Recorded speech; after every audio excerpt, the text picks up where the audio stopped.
Alright.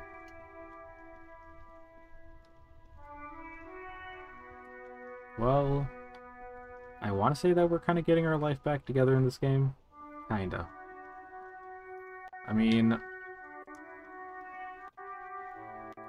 is, why is the audio cracking? Or cutting off? You hear that? Odd.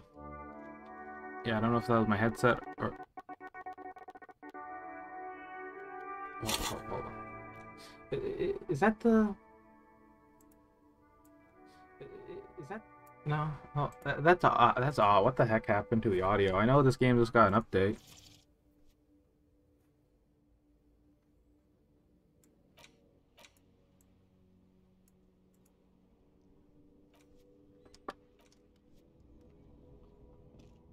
Maybe like turn down the audio a little bit.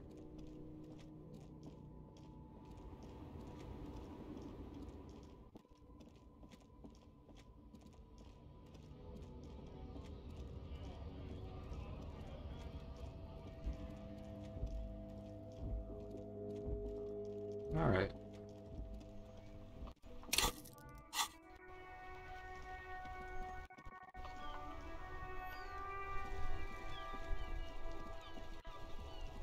That has to be on purpose. Because it's like looping as well.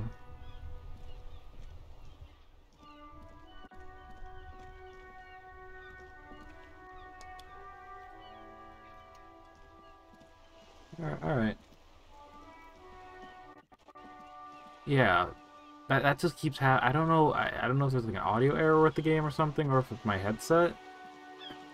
Oh man, that's going to be annoying. I haven't played this game in like a month because I've been busy with other games, and I come back to this, really? I still need to figure out what I'm doing. Oh yeah, we were actually checking out the other side.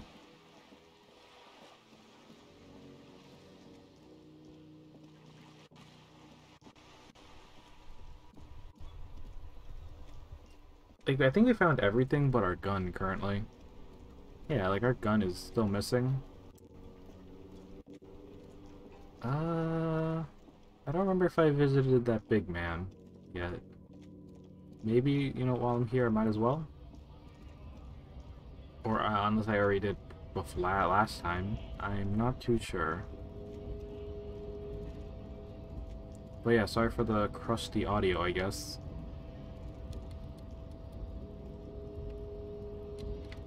Okay.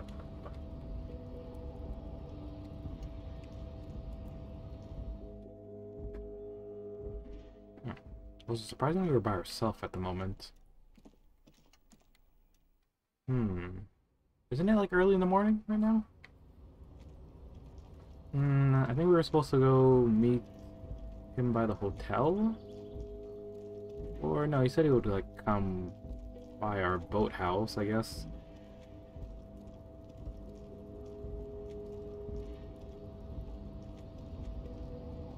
Alright, let's go back. Over here.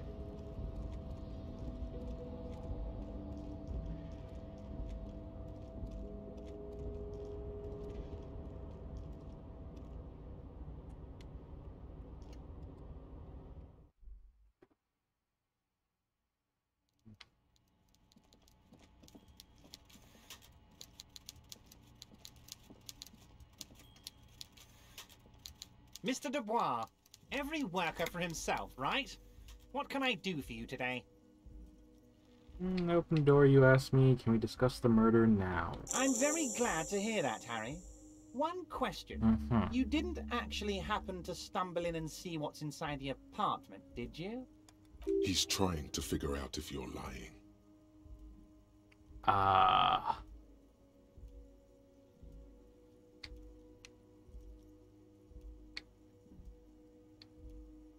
The deal wasn't for me to go inside, so I didn't.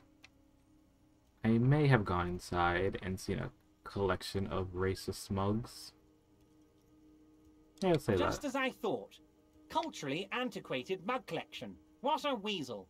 Pissing on Everart's Rainbow Coalition. He was testing you, and you succeeded. Now let's get down to brass tacks. It's time for men like me and you to figure out who's killed who and why. Real police work is gonna start happening now. I promise you, Harry, this is gonna be good. The mug collection I mentioned was in the apartment. I found similar mugs in the trash with the hanged man's clothes. Yeah, we did. Racist mugs in the trash and in the apartment? Yep. You guys are just light years ahead of me.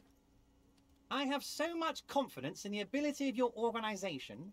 I'm relieved you're doing this and leaving me to do what I do best. Helping people. With the power of politics. Do you think the weasel has something to do with my case? Oh, no, no, no, no. I don't cross paths like that. All I want is for you to succeed in your investigation. I would never complicate things for you. Oddly, it seems to be true. Yeah. I mean, haven't found my gun yet. But yeah. But this weasel might have cleaned up after the killer. Believe me, Harry, he's a nobody. Just your basement variety nobody. Can't imagine him being connected to a high-caliber case like this. But he does live nearby. Maybe it's a pedantic weasel. Fascists are known to be neat freaks. I feel like a real detective right now, Harry. Am I getting this right?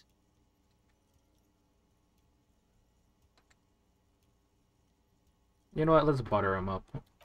Oh, you're too kind, Harry. Way too kind. Yeah. I know I'm not a real police officer. You are. The mug collection I mentioned was in the apartment. I found a similar mug in the trash with the hanged man's clothes. We already went over that. I've heard about the connection between the Lincing and the strike. I'd like to hear what you know about it. By now, I'm sure you've figured out who the dead man was working for. The bad guys. Wild Pines. Sent to scare us. Another violent measure of the top hats against us flatcaps. I'm listening. Harry, this strike is the culmination of many, many mistakes made by the Wild Pines group. They tried to shut the strike down by sending in armed mercenaries. Our victims. A security contractor? Can you imagine that? Workers standing in peaceful protest, united in the spirit of fellowship, and they send hired killers to mow us down with machine gun fire? So I'm just literally trying to figure out who killed the assassin, even though it was probably just a bunch of people that did. He performs a motion as if spraying bullets from a machine gun. Yeah. I'm talking beasts, hardened killers from proxy Medium wars success. in Yesut, Semenine, Sadamoritsa, you name it, they've done it. Raping, killing, burning villages, killing little children for the Senorita Pineapple Company, Harry. Everything they did there, they brought over here. They want to turn Revachol into a third world slum. Honestly, the only thing they didn't do is kill the village elephant. Hold on. You have a village elephant? That's probably... They're probably not made an actual elephant. Go on. Now, I haven't personally witnessed the brutalities out there. I have the luxury of staying in my container, you see. If I need to go somewhere, they just move my container. They move your container?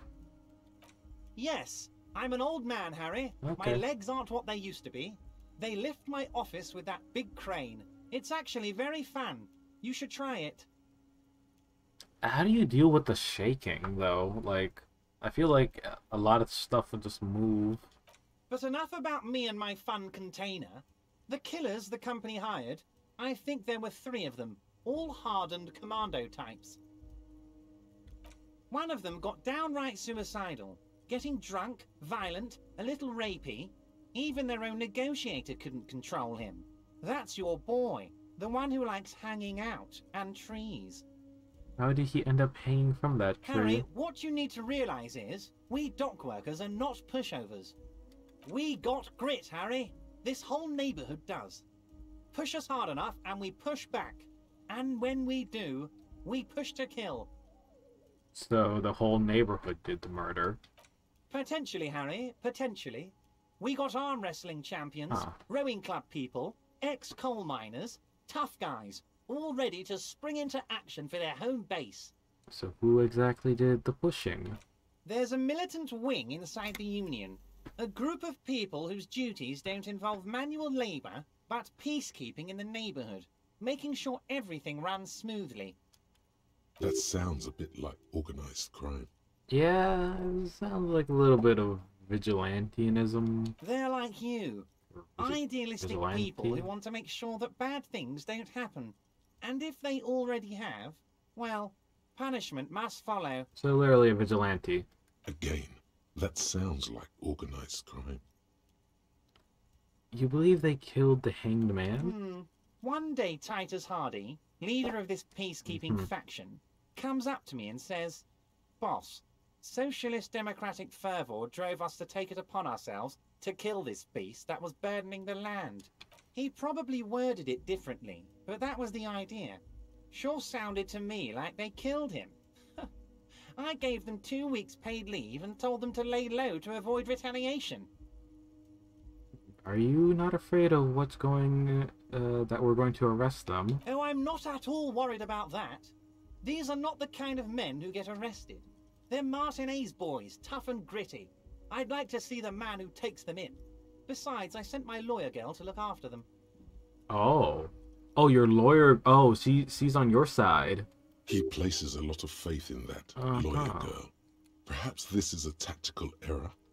Anyway.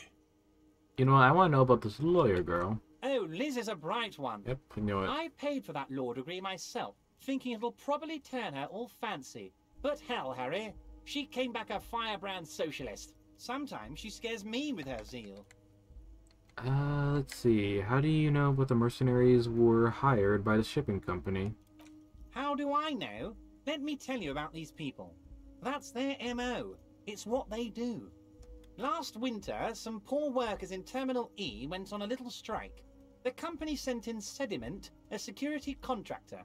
The strike was over the workers' right to wear protective footwear, Harry. These guys turn up and start beating people. Tell you what, Harry, I wouldn't be surprised if we got the same mercenary company, after a little rebranding. And I'm sure as hell not surprised to see an army of scabs under my gates. You said it, Harry. Hell, one of those guys looks big enough to take down that proverbial elephant. Boys like that don't just happen to show up during strikes. That does sound quite unlikely, yes. The big guy leading the scabs at the gate is colossal. Uh-huh. Oh, yeah. Tell me about the Titus Hardy and his crew. Oh, they are simply fine young men, all 7 of them. Exemplary union members, always working to advance their position in the local socialist democratic movement. Core members. Old Theo used to run them, but things really kicked into gear when Titus took the reins and named the group after himself. Gotta love his initiative. Harry, they're almost all of them great guys, born leaders. Whatever happened, I'm sure they only had the best interests of Revachol in mind. Work with them. Hell, interview them. But don't fight them. They really are just like you. Men who like beer, women, and some order on the streets. He's betting on them being useless to you. Yeah. Evard, I met these Hardys. Can you ask them to cooperate with me? But of course! Really? It's the least I can do for my good friend Harry. I'll do it right after we've concluded this talk. Yeah, I tried to scare them with a gun in my mouth, and that didn't really work out too well. You can now go and tell Titus about this. Oh. See what he has to say. Okay. Also, Harry, here's 5 real.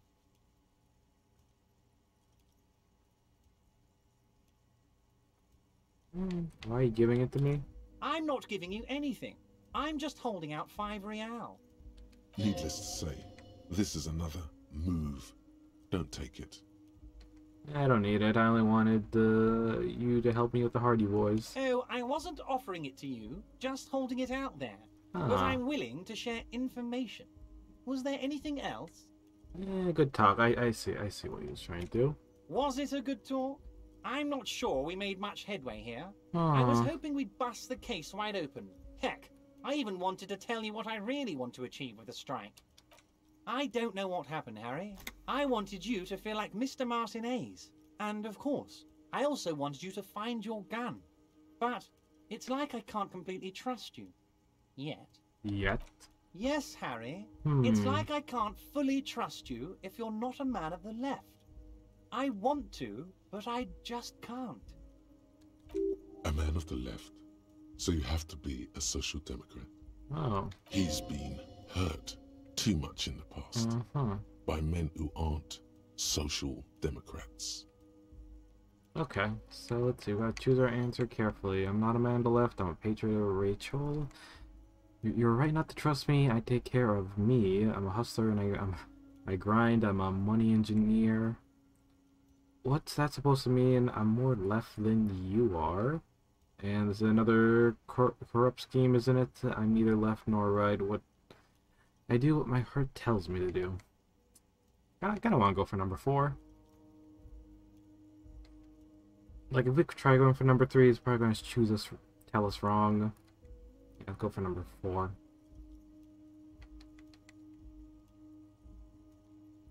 What does your heart tell you about your lost gun, Harry?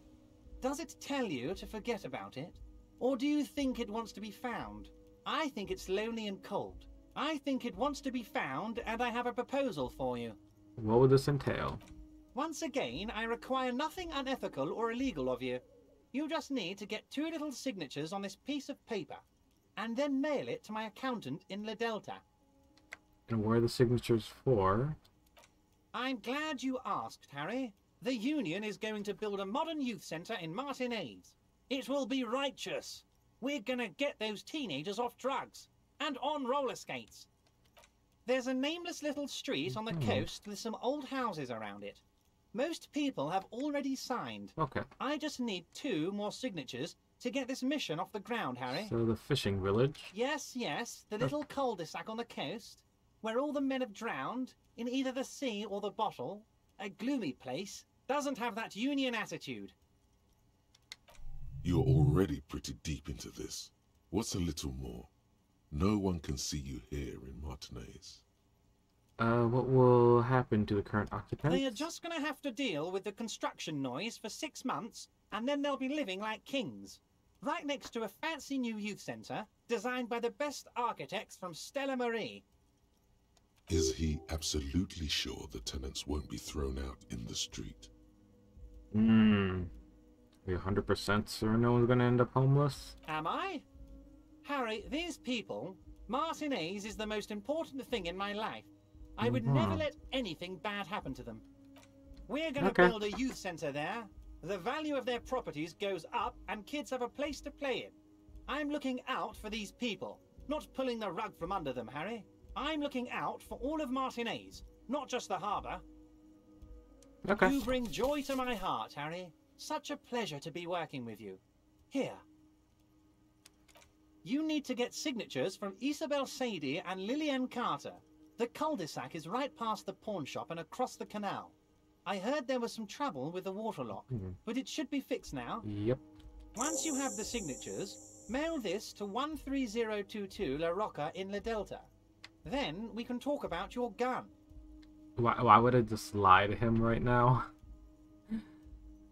Oh, man. Okay. I am told the union is involved with the local drug trade. Let's just leave for now. But you know, I am curious about maybe testing. Like, can I do a quick save? And then from there, I will just. Let's see. Okay. What happens if I lie? I'm curious. Can I get back to him about this?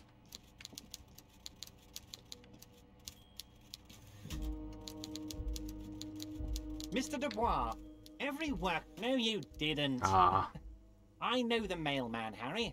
I know everyone and everything, that just like I know you'll get it done. By all means, Harry.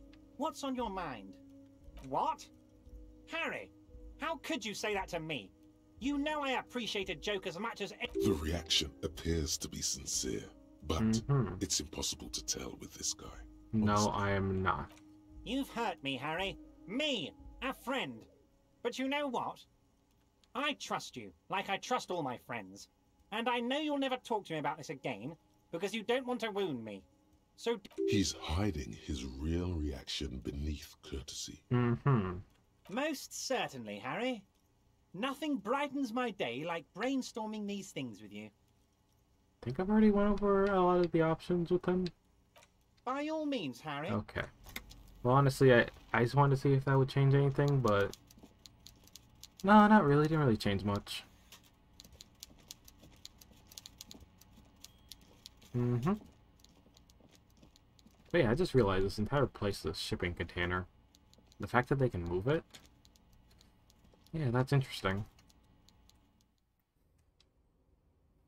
Still doesn't make sense how... I mean... Yeah, I don't know. I actually... No, well, unless the shipping crates are, like, structured next to each other with these frames or something, then maybe? But yeah, that's interesting. Just moving them from one place to another.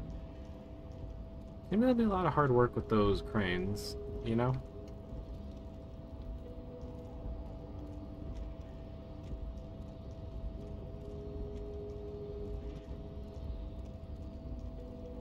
Alright.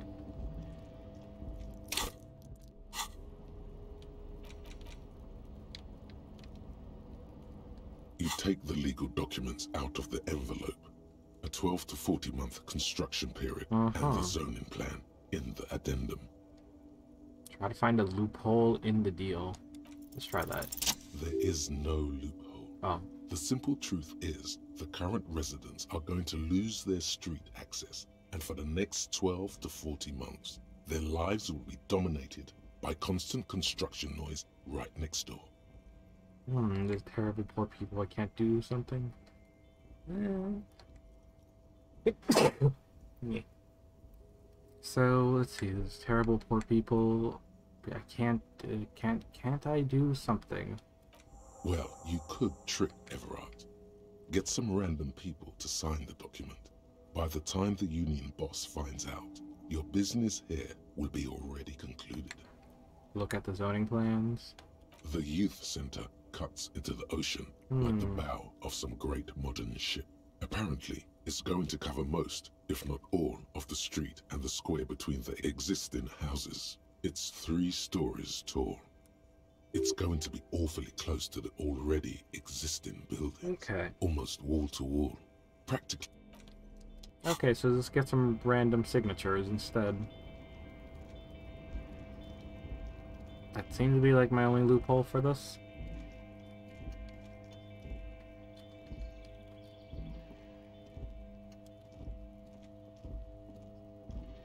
This is the night watchman's.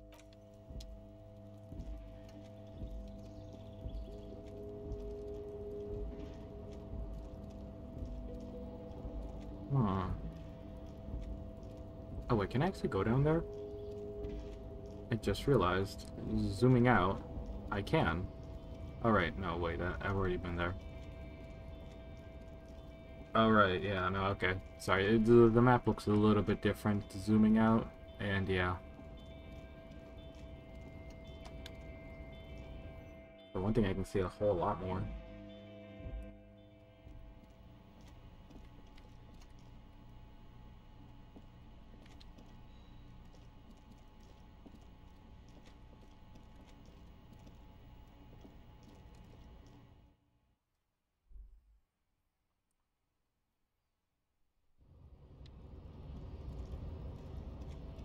Okay, time to get some break. Can you sign my petition? Hola, wandering man. How can I help you? Oh yeah, right. The mug collection. Yeah, the janitor who gave me the key to his apartment said the guy's a bit of an asshole.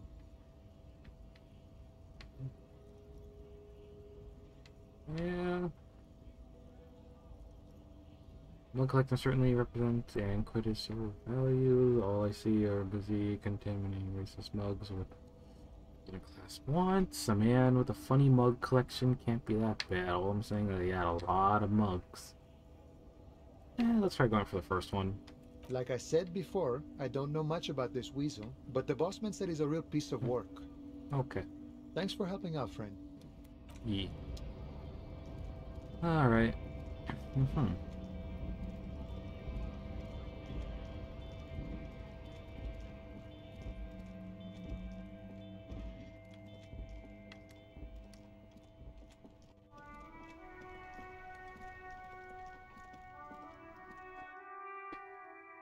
Hmm.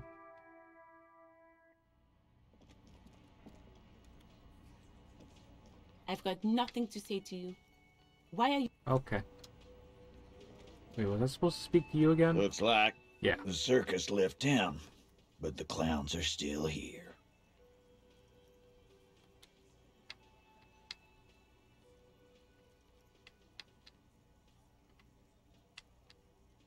Uh-huh. Oh, Cooperate. so you went and talked to Yes. my mommy, and now she's making me play with you. Is that it? And what's gonna happen if we don't? You gonna go and tell on us? Why don't you push me some more and find out, Gimp? I would never tell on someone. Let's change the subject. Very mature, guys. Your fourth sent word, right? Yeah. I heard him. The fuck do you think I'm doing here? You'd have your ass handed to you if it wasn't for the boss man's word. Let me state this very clearly, Capo. Hello, officer. I'm Titus Hardy, and these are my boys. Hardy boys. How may we assist you? But having Everard back you up like that did seem to have some effect. Yeah, okay, so I have a very low authority. Okay, let me quick save if I want to try to do that again.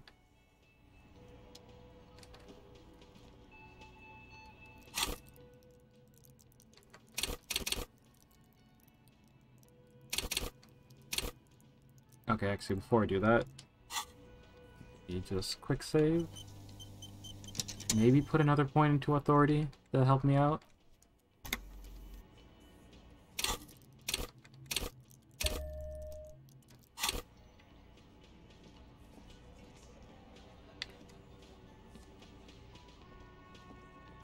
Looks like the circus left town, but the clowns are still here. Mm-hmm.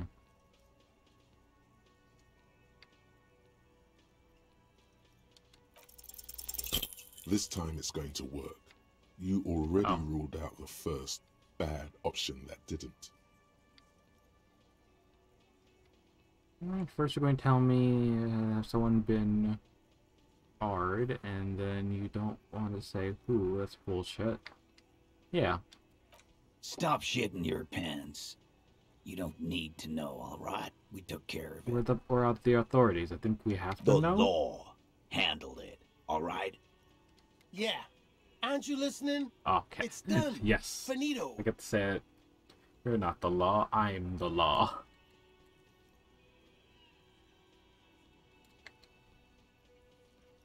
Well, actually, hold on. Let me check out the other options. I guess we're both the law around here, if you start to think about it. Maybe you're right. Maybe I'm not the law after all to yourself. Maybe everyone else has been lying to me. Okay, well, I wanted to do the first option, but I really wonder if we can do some reverse psychology on this situation. What? Fuck. Now you're in some kind of personal crisis right in front of us? Take this esoteric shit out of my bar. Damn it. Ah, we had the authority. We ruined it. Okay, I'm just gonna reload from that.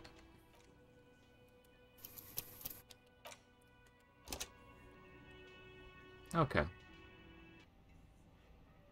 So in that case, I guess we gotta say we are the law. Looks like the circus left town, but the clowns are still here.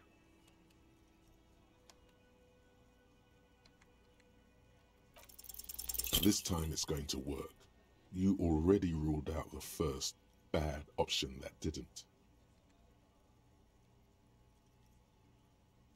Stop shitting your pants. The law. Yeah. Aren't you listening? It's done. I am the Finito. law. For God's sake, stop shouting! Stop breaking things in my establishment! Stop provoking those oafs! They're not going to give you anything, can't you see? I can't have a police interrogation in here. People are trying to eat. Shut up, barman. What is your... Easy, babes. What is this? I can't have a slap fight in my bar. It's embarrassing. Take it outside, will you? Everyone can see you picked some wrong options. Next time you have to come up with better things to say. Ah. Oh, come on. Oh shit, no, not the autosave.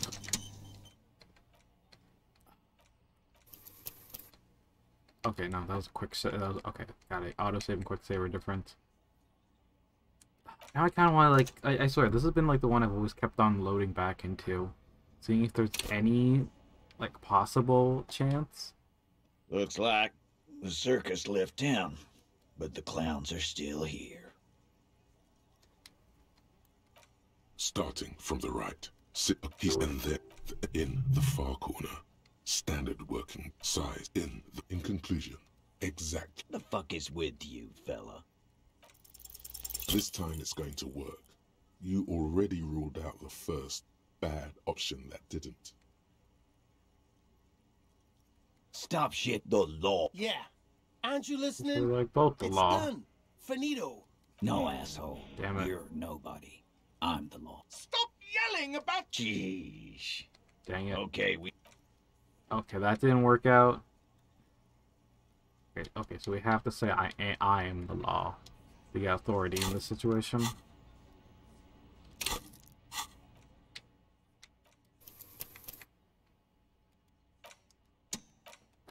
Okay. Mm-hmm.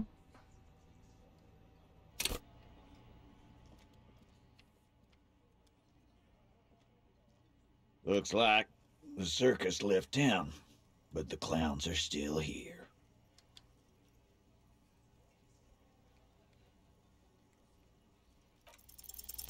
Stop shit, the law. Yeah.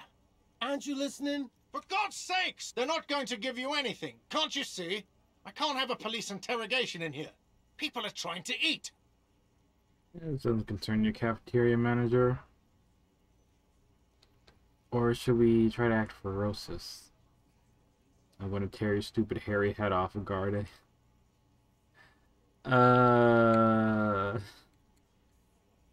Should I be subtle or should I be aggressive? That is a good question. Maybe...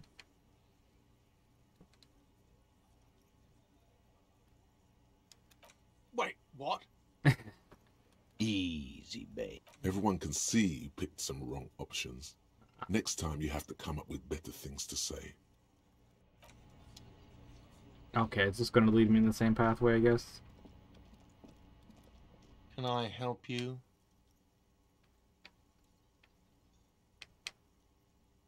You're already set for the night. Your door is unlocked. Okay. Even though, to be honest, I don't really need it anymore, but... Alright. Again? I can't believe this shit. If there's something strange about this guy, figure it out. You know what it is. It's like the two of you know each other. Just ask him. Tell me the truth. Do you know me from somewhere? Oh, I definitely know you from somewhere. Another life. Yes, from another life. A different life. Maybe the life of a police officer belonging to the ranks of the... To what station do you think you would belong in this alternate and totally fictional reality? 41st or 47? 69? 47th, I think. Good job. That was very close. Maybe try again. 47... 41st? Okay, okay. That's plausible. That's entirely plausible. Now we're really getting somewhere. Somewhere good. Let me talk to you more about the hypocritical Station 41 you mentioned. Okay. Do you, so what about the relationship would be in this alternate universe? Do you have a crime to solve yet? Who else is in our imaginary police station? Yeah, let's go first one. Let's be crazy. Let's say you and I are partners. How's that for a thought experiment? Partners in crime, or... You seem like a cool guy. I'd love to have you as a partner. Yeah, you seem like a bit of a drag. No offense, but I could do... you seem cool. Would you now, or would I be cramping your style? Never mind. Partner. Okay, actually, you probably would cramp my style. No, you wouldn't cramp my style at all. Actually, I shouldn't have called you my partner. Kim's my partner. He's going to know.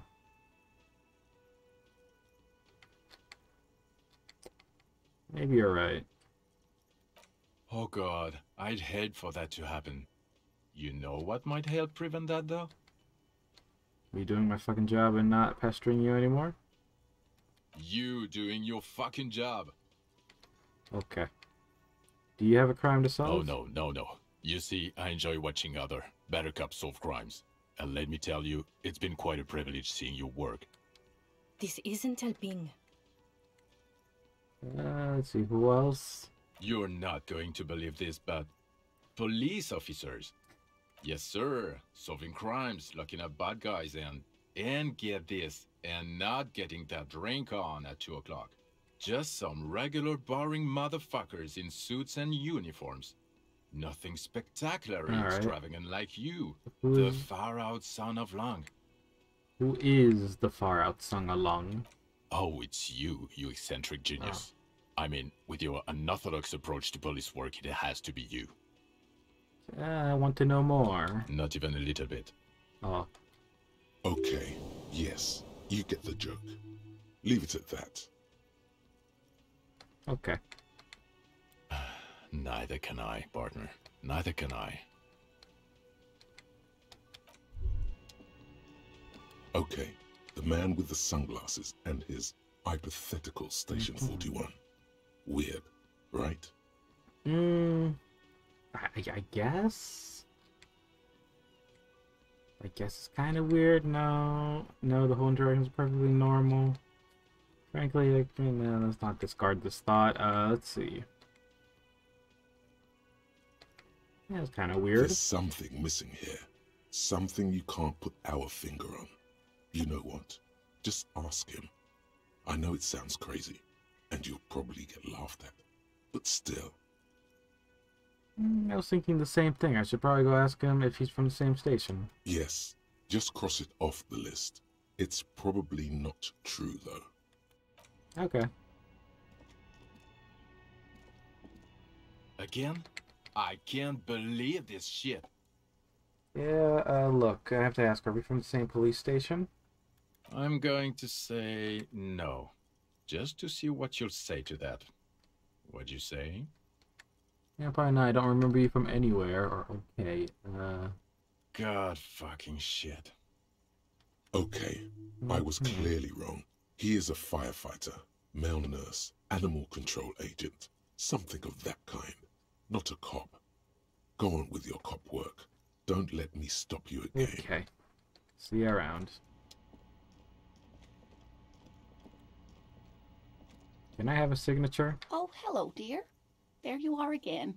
Oh. I don't have an option.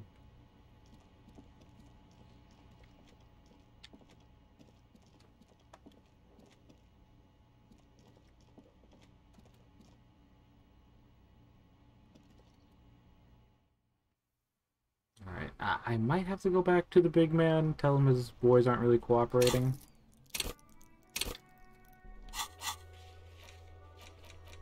Get 2 signatures. Find someone to sign a document instead of the intended signatories. Don't know where I would be able to find that.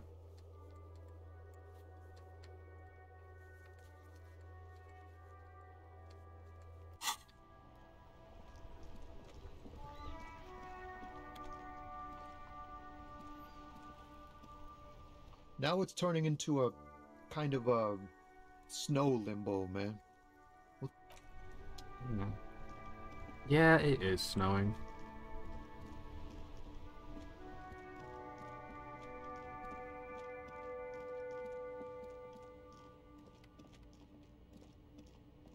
Everything's still cool here, officer.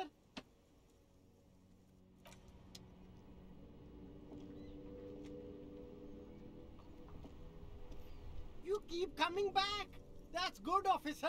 Keep browsing those clothes. You find your hands deep. The box smells like Economical, but also trend. Uh-huh.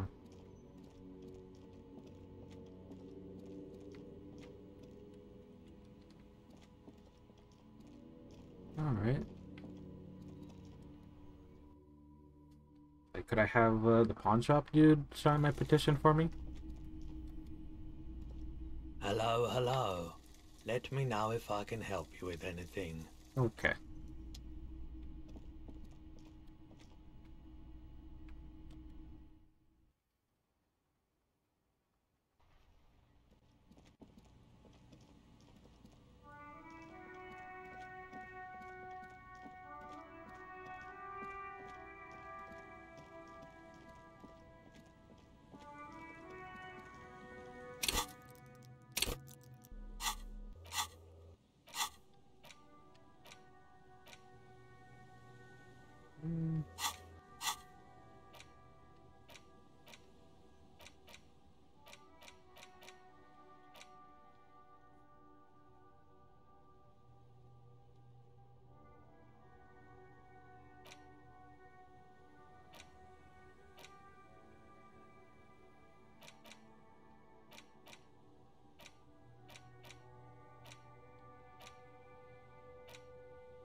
Okay.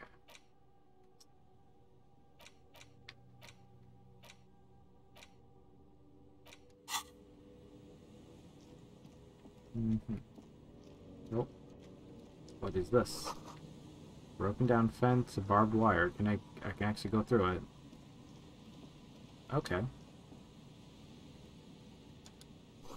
Swing is missing. Oh, there's some extra money.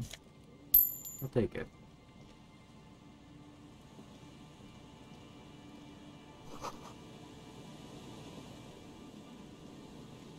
Oh, more stuff? Yep. What is that? Oh, some barrels? Oh, just some more trash to sell. Sure thing.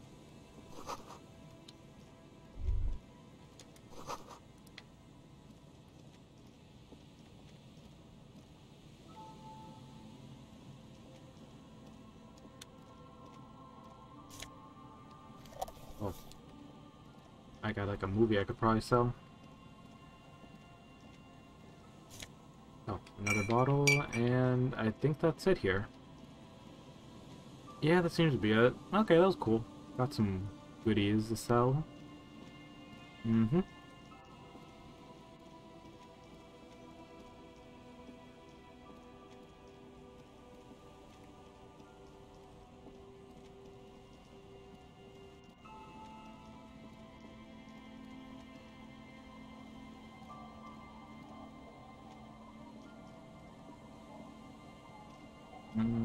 The trees block my way. Yep.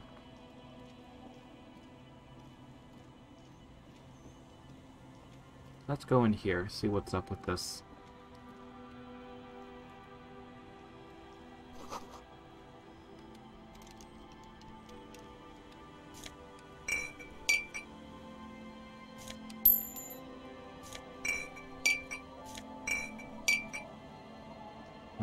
There's a bunch of trash in here. Alright. Well. Oh, did I miss something in there? I did.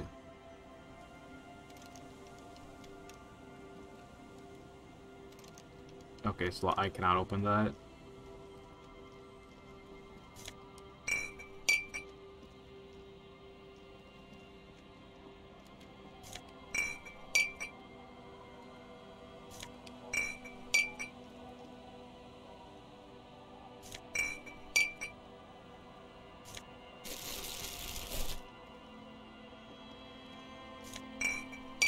Yeah, don't mind me. I am just cleaning the streets.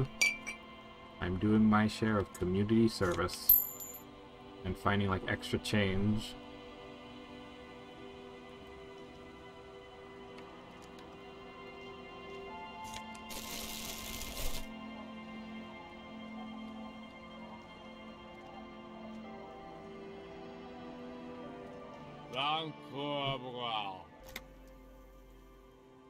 The noxious odor emanating from the drunken man is strong and familiar. Don't you call her? Yeah! Don't call Abigail! I just want to say I am the law again. Nah, who is Abigail? Uh-huh. Abigail. Don't you fucking call Abigail. You're not going to get anything out of this guy. He's too drunk.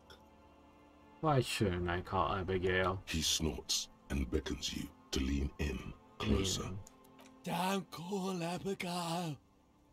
Don't call Abigail. Tell me about your friends. Don't you fucking call her. Hear me? Abigail? Okay. Who are you? What is your name? Don't call Abigail. Okay, we're not getting anywhere. And when I'm bored enough of his own investigation, I demand some answers. The drunk man starts coughing a really disgusting, hacking cough. He does not sound well at all. Yeah. The man hiccups, then mumbles something unintelligible. Don't call. Okay, passes out. Don't call. Don't call her. There's no waking him from his stoop. Yeah, what's up with this man? Hey, Tequila! Good to see you. How's business? How's the whole reality situation treating you? Shake his hand. Don't shake his hand. Yeah, let's be nice. So what's happening? Tequila? Yeah, Tequila Sunset. How are the, high-concept, reality-based adventures proceeding? He says it like it's obviously your name. Like you call someone Billy Brunel or leader of the 4th Street gang. Don't know. People tell me I'm a cop and I'm getting used to it. I have re-entered the reality and conquered it to bend my will. I am the law. Let's go with the third one. Reality, it makes me personally sad. Not too... Okay, well, yeah, let's go with the third one. It's good to hear that you're on top of things. Talking about used to, did you know that I used to be a real mover and shaker? Sadly, things aren't going that well in Idiot Doom's Spiral Land. Haven't found those keys yet, haven't won that great piece of ass back. No word from my business buddies. Idiot Doom Spiral, huh? This is bound to be a good, high-concept conversation. At last. Okay. Could you and your pals sign this document, or... Okay, let's not go straight into that first. What do you guys do around here? We are saving the world. Please. Please don't call. Okay. Don't call. Okay, we're drinking. We're drinking alcohol. Yes. That's what we're doing.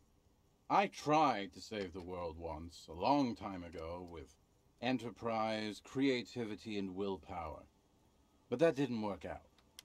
So now, it's a pirate's life for me. So what's this Tequila Sunset you keep saying? It's you. You're Tequila Sunset. How do you know this? We've met before.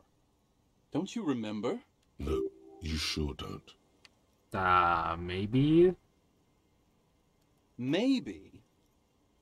You look like you want to know how Tequila Sunset came to be. You look like you want to hear the tale. You know what?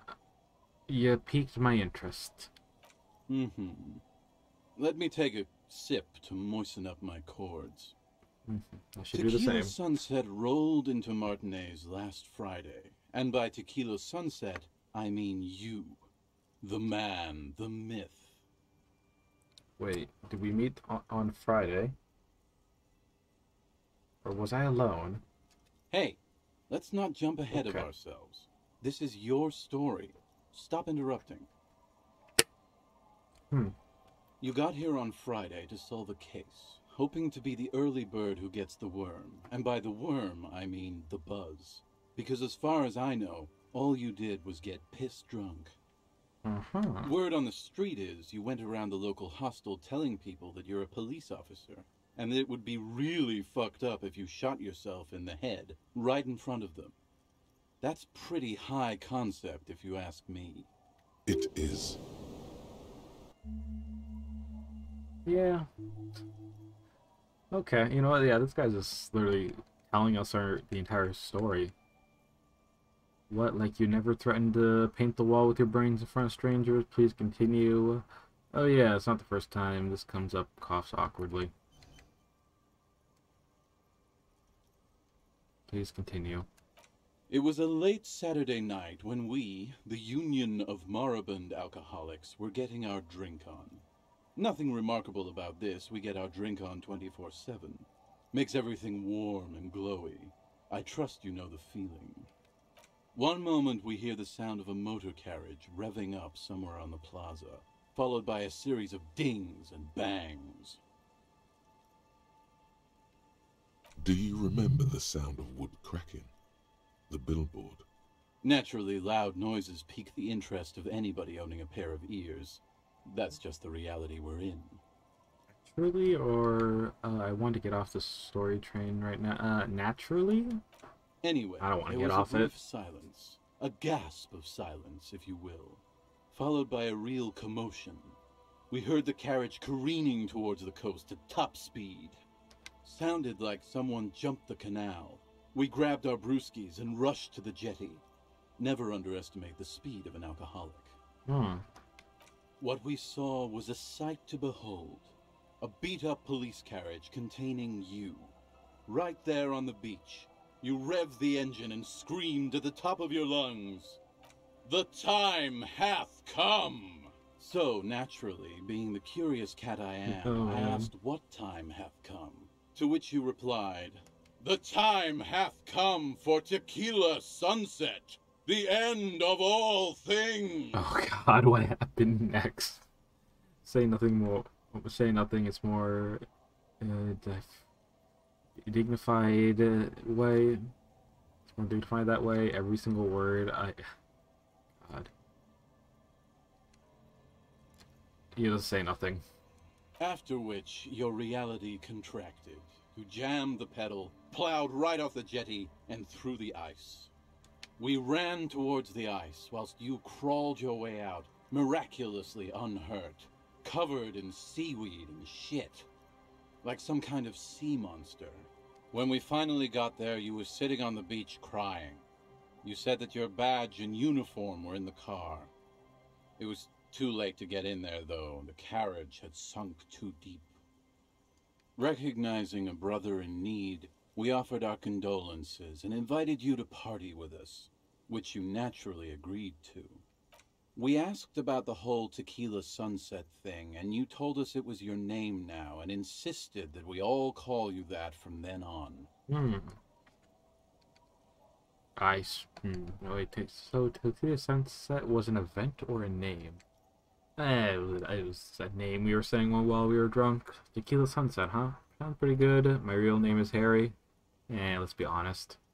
No, that's just what your mother called you. Oh. Your real name is Tequila Sunset. Okay. Just embrace it, brother. How long would it be party for? Hours. Oh. It was an all-night drink-a-thon. Then, at some point, I think it was Sunday morning, you got belligerent and wanted to talk about Revacholian women. How they're beautiful and also whores and so on. How one of them fucked you real bad. After a short while, you crossed the event horizon, looked sullen, got up, and left without saying anything. Now that's a story. Are you sure it happened like that? Now that's a story. It was the greatest thing this fishing village has seen since Rosemary tried to use a crab to open his beer. Aye, that was a classic too. Huh. Did I tell you anything significant about the person that fucks? Did I mention losing anything else? Did I say anything about my colleagues? Did I say anything about the case? Policies? Okay, there's a lot I could be asking right now. Let's go at the top of the list. Just anything specific about that person? You were pretty vague about it. Okay. But you kept saying you got fucked real hard, and that we've all been fucked too. Okay, so... No one's fucked me. I do the fucking around here. Okay then. Abigail. It seemed pretty painful, to be honest with you. If I had to guess, I'd say you're still working through some shit. Yeah. Did I mention losing anything else? Beside your gun and your badge? You said something about your hope or heart or something. Then. To be honest, the details are a little hazy. Uh-huh. In retrospect, I guess you lost your motor carriage too? That's a big one. Okay, well, that's kind of obvious from the records I saw. Yeah. Say anything about my colleagues? You told us that they were a bunch of fucking losers whose main interest was cramping your style. Ah, okay. No specifics, though. It was more about you that night. You were the star of the show. Did I say anything about the case? Yeah, you said it was no biggie and that you'd solve it in no time. And that you didn't need anyone to do it. You're doing it solo now. Okay. Did we talk about, politics? Yeah, you said that it was okay that you crashed your carriage because the spectral hand of the market was guiding you. Oh boy. This was before you started talking about how the Pinkies were always trying to fuck you. Did you get the read on what kind of a cop I was? You kept apologizing for being such a bad cop, and for the damage you've inflicted on everyone around you. You also kept pausing to knock the heel of your hand against your temples, saying, "Stupid, stupid, stupid." Okay. Well, that's all I get that I've asked. Let's conclude. It's a hard thing for a man to confront his past. That's why I avoid mine at all costs. You seem like the type. You seem like you're characterized by the storytelling ability. Want to tell me another one sometime? Whoop-de-doo. So now I'm a fucking storyteller. Right. Why not? Better than a beach bum. Yeah, honestly. Yeah. Want to tell me how you became the ideal doom spiral? It depends, really. Are you willing to help me out? You might get scammed here. Yeah. I have a feeling that is going to cost me a lot. What do you need? No, the reality of the situation requires a rather modest contribution. A little motivational package. I actually healed my morals from that. So this is how being on the other side of the barrel feels. What do you need? Booze. Did you already forget our party? The thing I relayed to you earlier. So, have you got anything for good old idiot Doom Spiral? I don't got any. A bottle for a story.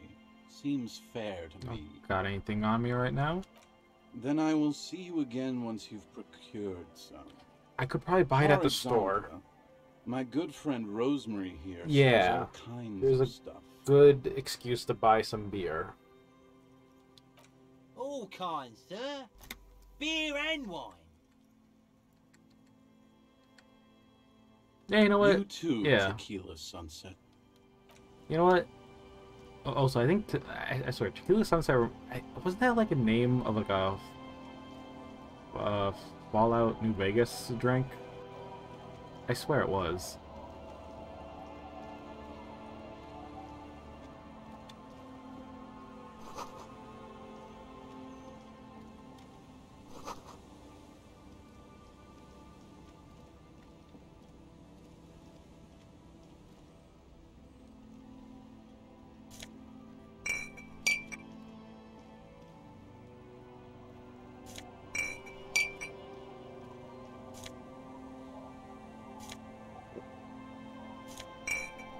Okay. I'm just gonna pick up... Honestly, this place is littered in bottles.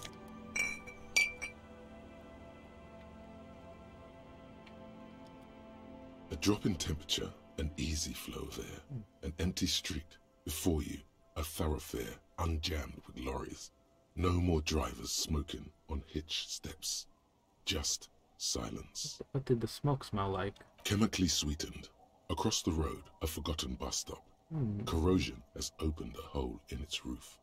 An elm tree watches over the building. Its branches are dripping with rain and snow. The road is smooth and motley. Craters filled with a black asphalt. The asphalt, first laid, is grey already. A row of tenements are under construction in the distance. Right. Who are the people who live across the road? A tub warm with water, white with soap. A man bathes while radio waves transmit the lottery numbers. 4, 18, 21, 4, 1. A modern washing machine rattles a drawer full of silverware. Okay, and what about the bus stop? Number 312D.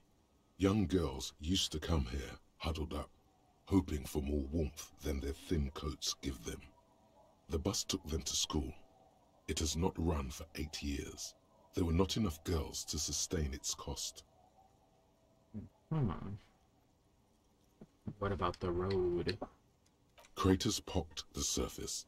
Children played in them until heavy trucks full of black pitch rolled in. The landowners have filled the craters with money. It is a vital artery of the flow of trade. There's one bump on the road. A dead dog lies flat about 200 paces away, right at the turn. A dead dog? Tragedy comes from the wheels of a fast RCM vehicle, hurrying to work. The cold washes over you. The sound of the sea has grown distant. Okay. That's enough of that. The wind moves the aerosol. A detective stands behind the boom barrier. A breeze moves a curl of his hair. Well, that was an interesting thought.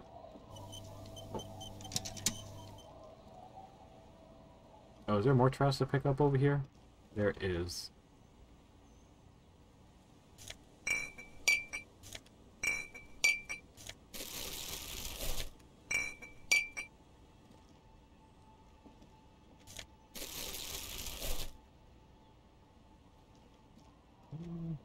Wait, can I actually...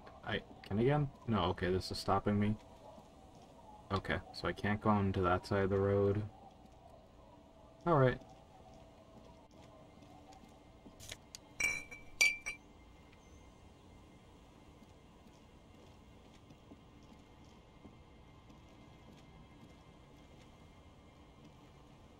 The scruffy-haired little boy kicks a stone. He can't be more than 5 years old. The other one looks indistinguishable from him. He watches his brother kick the stone with his tongue lolling out of his mouth. It must be the twins. This one doesn't say anything, kicking the concrete with his worn-out sneaker. Lily's our mum. Ah. I already said that. The stone kicker laughs suddenly. His head is too large for his shoulders. The other one laughs as well. Wow, so intellectually stimulating.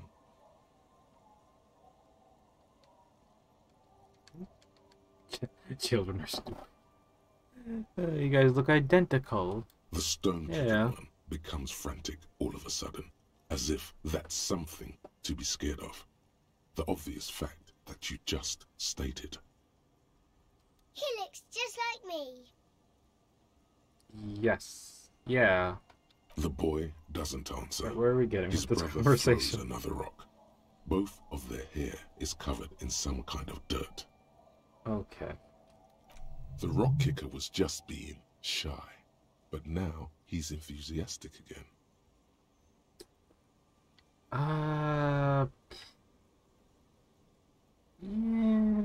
Children are stupid. You're stupid. Okay. I see. Okay, so how about the policeman ask you something else now? Okay. Oh, wait. You're stupid. Oh, wait, okay, there's another option. I thought... Well, actually, no, both of them are leave. I'm just gonna leave now. I'm going to leave and not talk to you anymore. Just a second ago, the first one was laughing. Now, he's doing something with his lips and his gap tooth. There's no system to this. Being random. You're stupid. Okay. I think we might have accidentally taught them that word. The secrets of understanding the tongues of children have been lost to you a long time ago. Yeah, I'm horrible at kids. Let's go.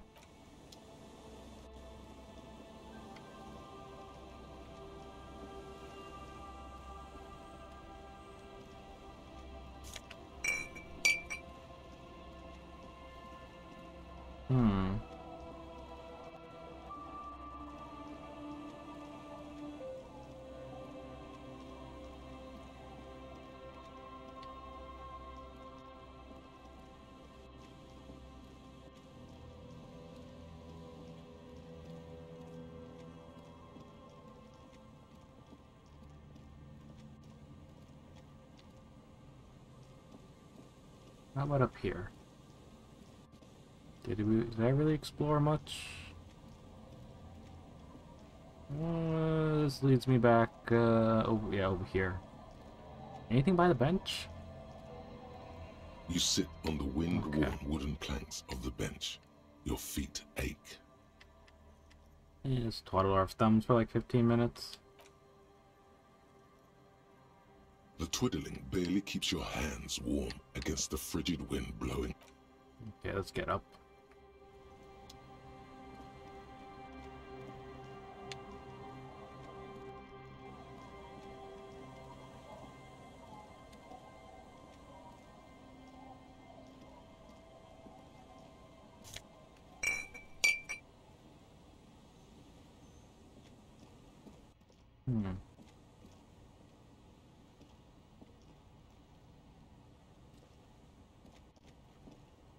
Okay, I am getting myself stuck. Okay, so I go through here.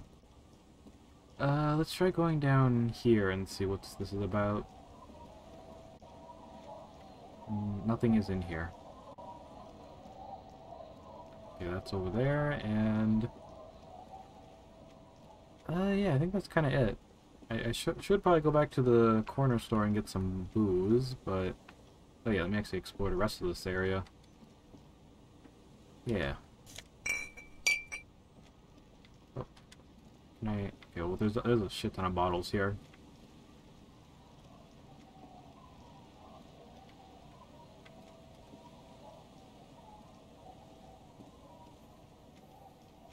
Yeah, it seems like it's much easier just to have the game just automatically go to the thing for me than just trying to figure out how to maneuver the area. Rust-colored water. Seems about right.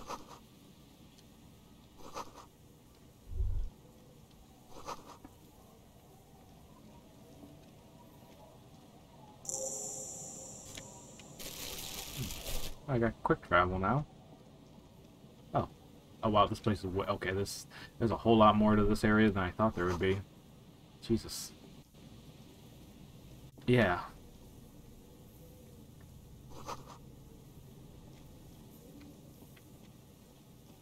Yeah, this is the entire other area. Wow. I tell you, this area just surprises me. Because I really thought I was restricted to only the fishing area, but no, this is a whole nother part of town on the other side. So hello, Ruby. And Mikhail noticed the windows, especially with how there are no windows on the south It's been side. pretty good. This was to deal with. I have no idea if I'm getting anywhere with this case, but yeah, it's been an experience. You, officer, come to investigate the historic subtext of West Martinez? I was just telling my son about this building. Not many people appreciate the historic significance here. Very rich in hypertext. Hold on, hypertext. Wait, what was that about the windows before? Oh, yes. So, Mikhail? Yes. They had to deal with monitor glare, especially in the summer.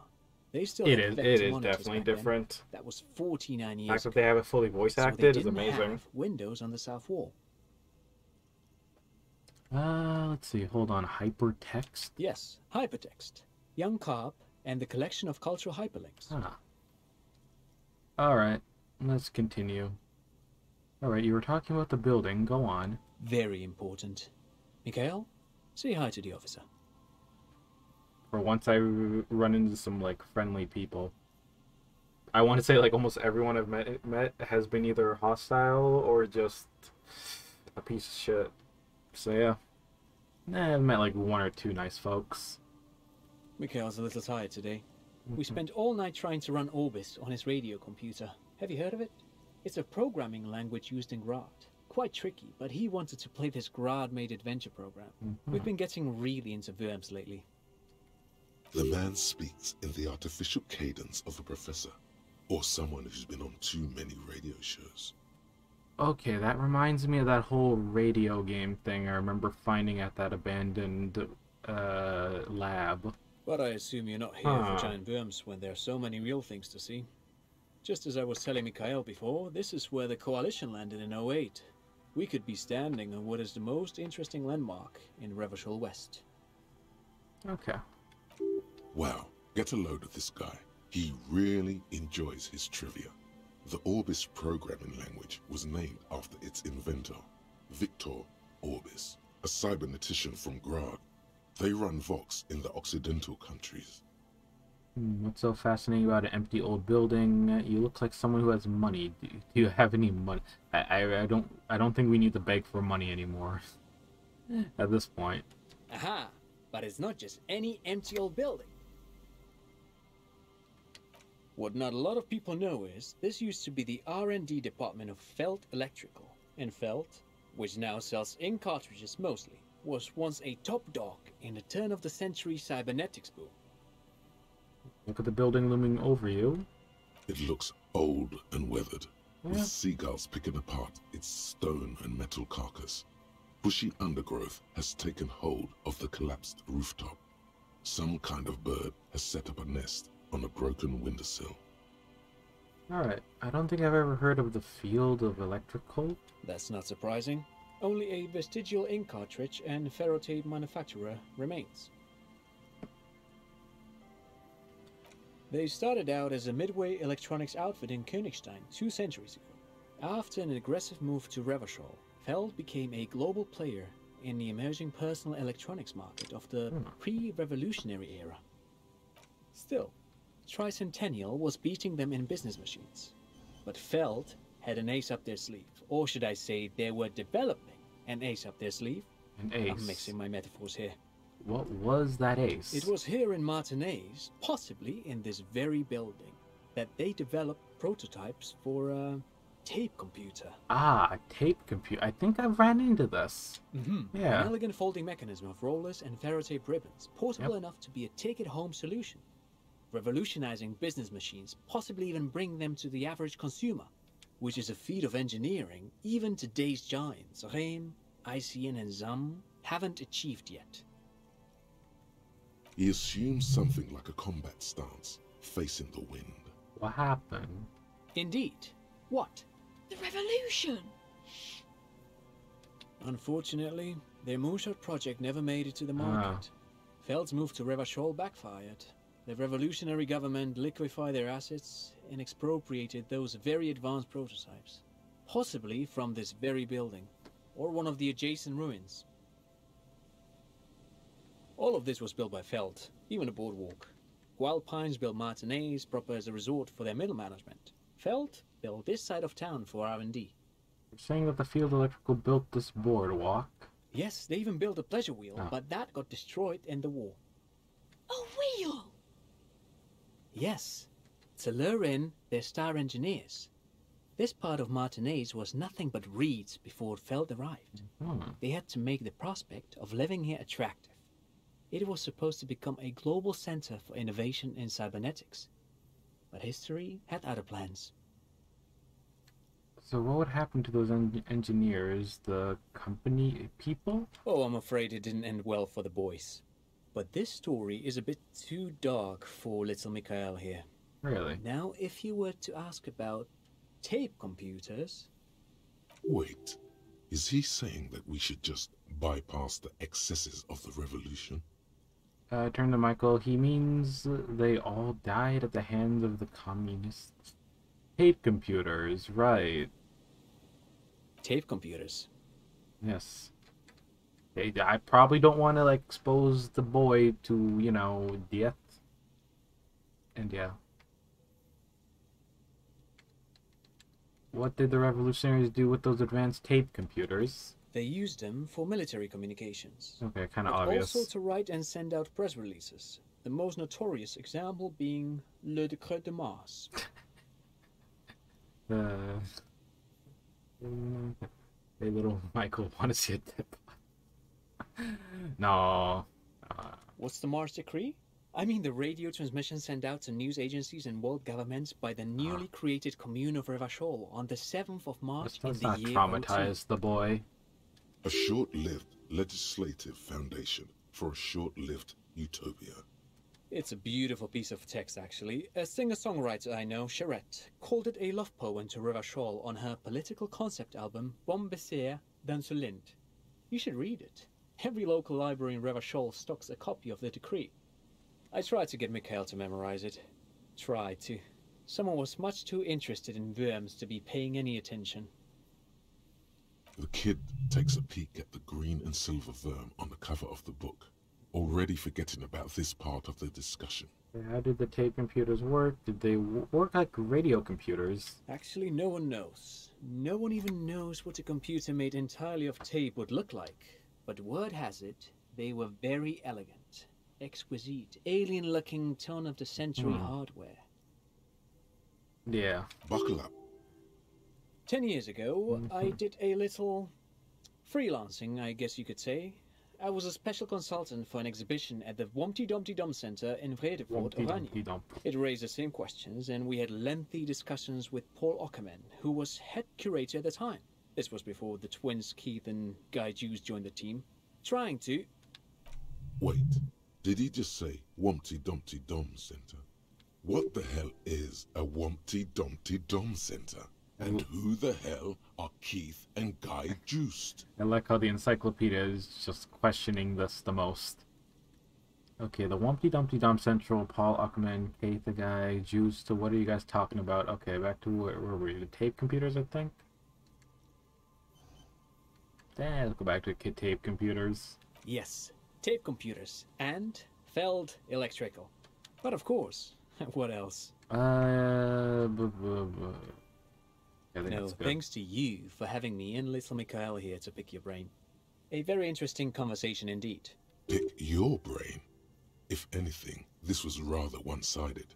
He did the talking. Whatever. Uh-huh. Indeed. Yeah, more money. Oh, wait, what? A little vent?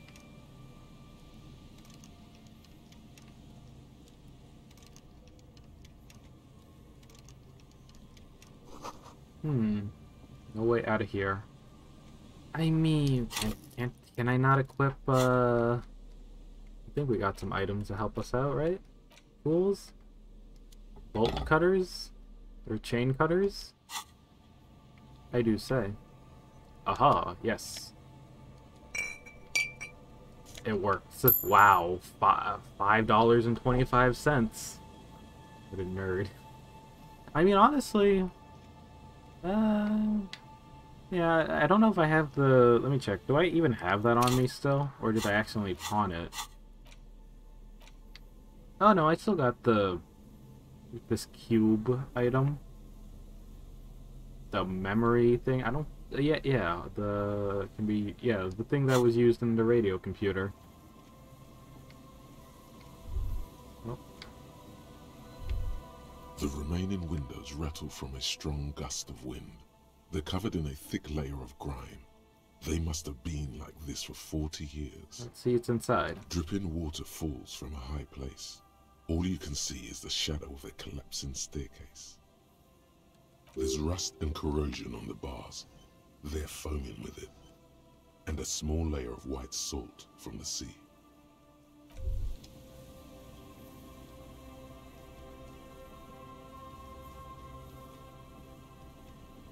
You see a once bright mural towering above you. The signage has peeled off over the years, but you can still make out Feld Electrical R&D. A slogan used to intertwine with the loops a long time ago. Now, only a shadow of peeled letters remains. It says, tomorrow is just a whisper away. Tomorrow is just a whisper away. Turn away. Ah, yes. Their famous motto. A fine example of technological optimism from... He says something, but the wind blows and you can't hear him. Okay.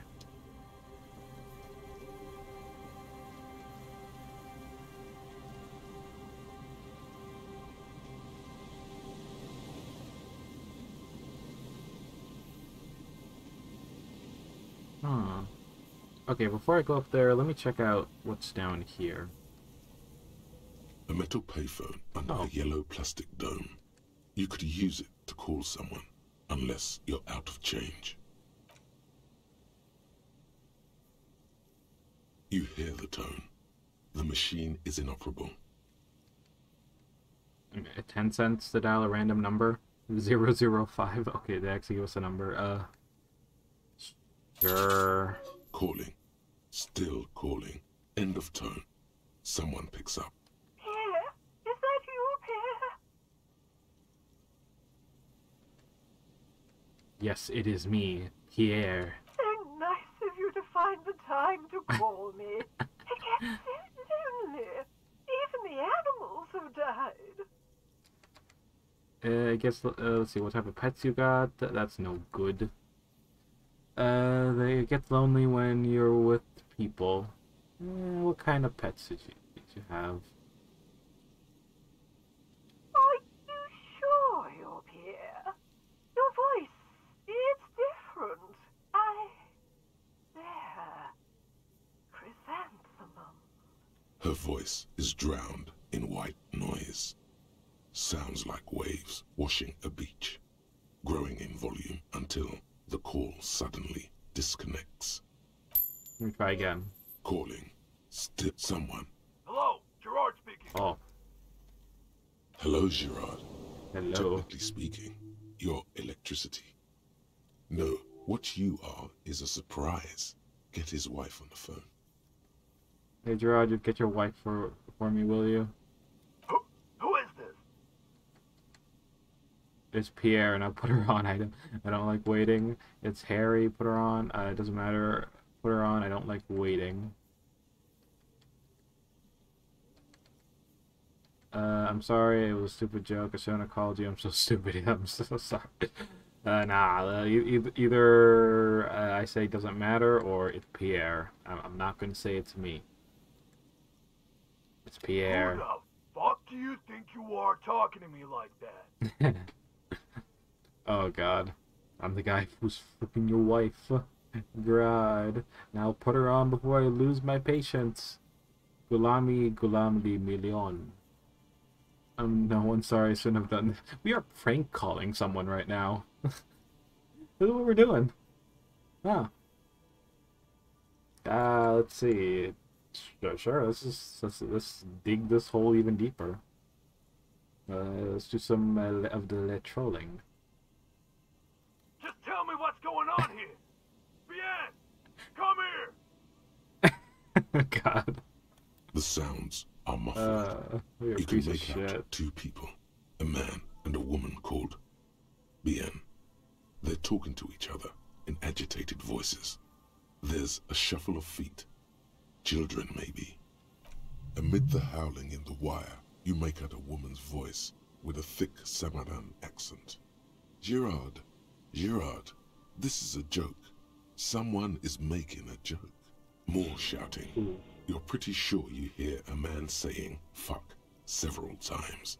Then The crackle in the phone line gets violently louder. Oh, okay. Like How about? surf Oh, okay. breaking. This is a prank gone wrong. Oh god. Yeah, this is like one of those pranks that gone wrong. Quite literally.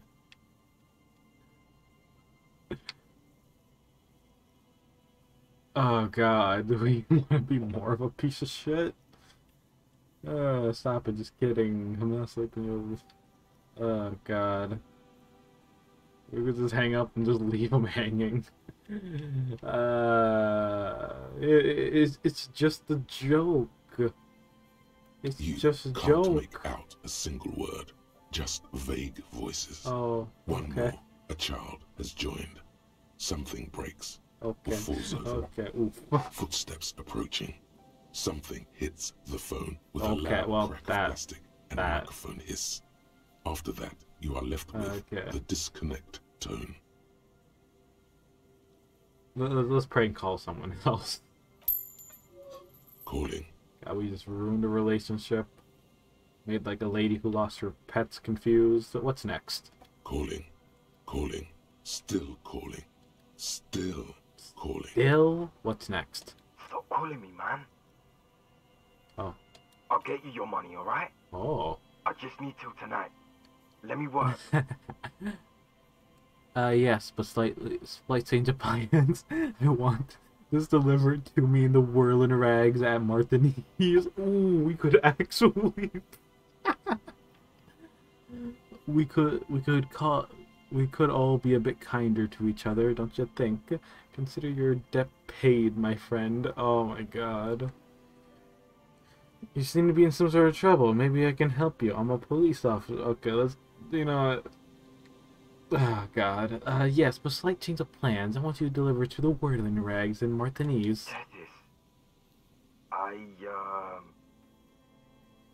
Ah. You're not Tethys. Damn. Screw We're you, not. And don't ever call here again. You're fucking with some serious people. I am serious people. Disconnect tone. God, I'm loving this. I'll do one more. Calling. I'm tired. Oh. Sounds like he hasn't talked to anyone in quite a while. Yeah, I'm tired too. If I could go just 1 month without writing, no, 2 months, I could regenerate my brain. Fucking liberalism. The man disappears with a sigh. You do not hear the customary disconnect tone, just silence in the handset. The machine is still waiting for you to dial a number. Seems like it did not have time to swallow the coin. This sometimes happens. Lucky you. The call went too fast for the payphone to register. You can still make a new one without paying. Hell yeah, we get a free call now. God, that's like a deal. Call 3, get 1 free. You close your eyes and put your index finger on the rotary dial. Then pull down on the number. Then move one up and repeat the motion. Strange. This is not how you started before. Keep dialing. 414447. The rotary dial feels cold. We're gonna break this phone. 1117361. Your fingers keep moving like a spider. Every time the ring rotates back with a little ring of metal, like a bell tolling. There's more? Yes. 451-67451. You are going deeper now, into some unknown place, far away from this island of matter and its telecommunication networks. Finish it? 451. Okay. You have dialed God knows how many numbers. The headset has been waiting silently to relay a signal. Surely nothing can come of this, you think. But it does. A connection. An ultra-long distance call. Your air fills with a crackle, the wash of a strange ocean full of white noise. A little bird starts ringing in there, not like the local calling tone before. No, a small ring in a cage of distortion, far away. A distant network of phones. What's happening? Calling. Calling in the night. Calling still. The handset starts slipping from your sweaty palm. Your breathing is heavy. Impossible to hang it out. Let's call more. Calling, calling, calling, calling, calling. Then the ocean breaks. Out of the depths, a woman's voice emerges. Small. The dearest thing you've ever heard. Hello? Oh.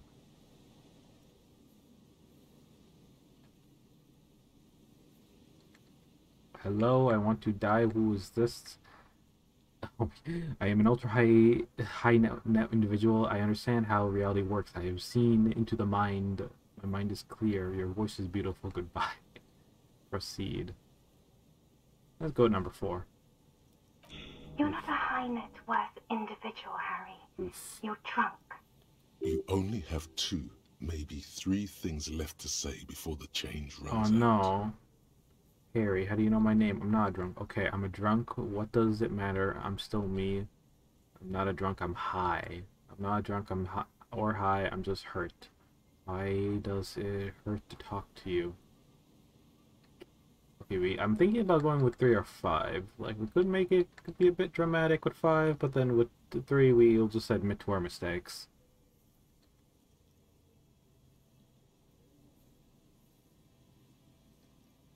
Okay, I think let's go realistically 3. Oh, God. Okay. Oh, you still there? Do you know what time it is? It's so late here. Sounds like she's looking for a clock on the nightstand. It's 4 o'clock, Harry. I need to wake up in 2 hours. Okay, I want you talking. Who am I? You sound like you know me. You're probably our girlfriend or something, our wife, if we have one. Where are you? You sound like you're in another world. Where are you going in 2 hours? I'm a law. I'm a detective. Okay. Let's not mention that. I want to talk about me. Who am I? You sound like you know me. What do you want to talk about that we haven't talked about already? This is bad. You feel your right hand on the handset cramping up with pain. Where are you going in 2 hours? To work. Where? The academy, where I work. The academy? That sounds better than my job. I'm happy. My job is sad, terrible. It's a dead bodies. It is. Let's say yeah. No response. Only a sigh. The connection crackles like burning paper. Okay.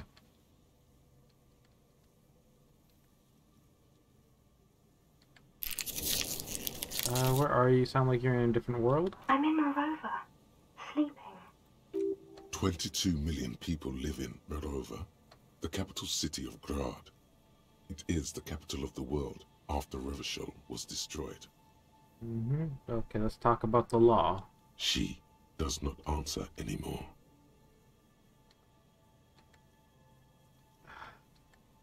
Yeah, I'm gonna solve it. Doesn't matter. This case doesn't matter. None of it matters anymore. I'm gonna solve it. Harry. Disconnect tone. Ah. The machine Damn ran out it. of money.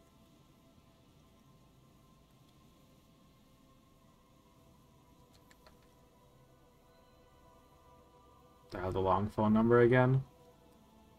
Fuck it. You dial in the middle of it. A familiar ring. Small. Distorted. Calling. Calling. Let it call. Calling. Calling. Calling. Calling. Calling. It looks like she doesn't want to pick it up. No. Stop scaring her. Why? Come on. You know why. Still. Calling. Calling. Harry, please. I need to know who you are. Who are you? Please. Ah. I'm going to hang up now. Okay? No. Phone hanging up. Disconnect tone. Ah, my morals hurt. Yeah.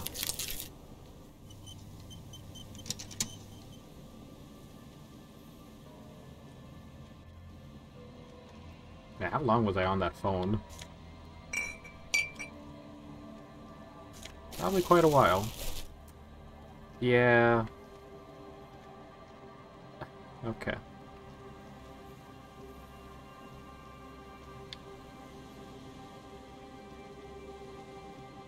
I thought I saw something here to pick up.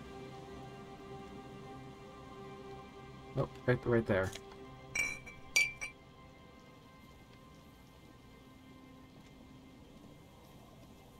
Oh. What is that? More money.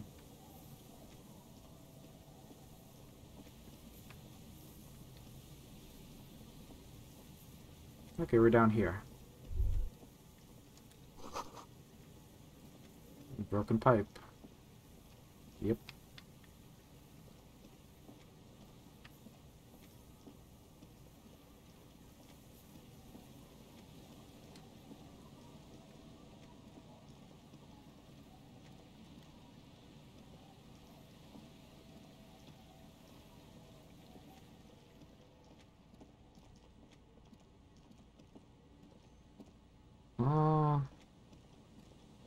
Okay, I'll have the auto walk do the talking or the walking.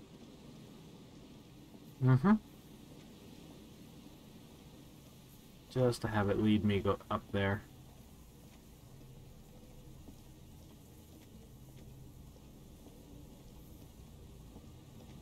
Yeah, this is going to take a while. Oh wait, hold on.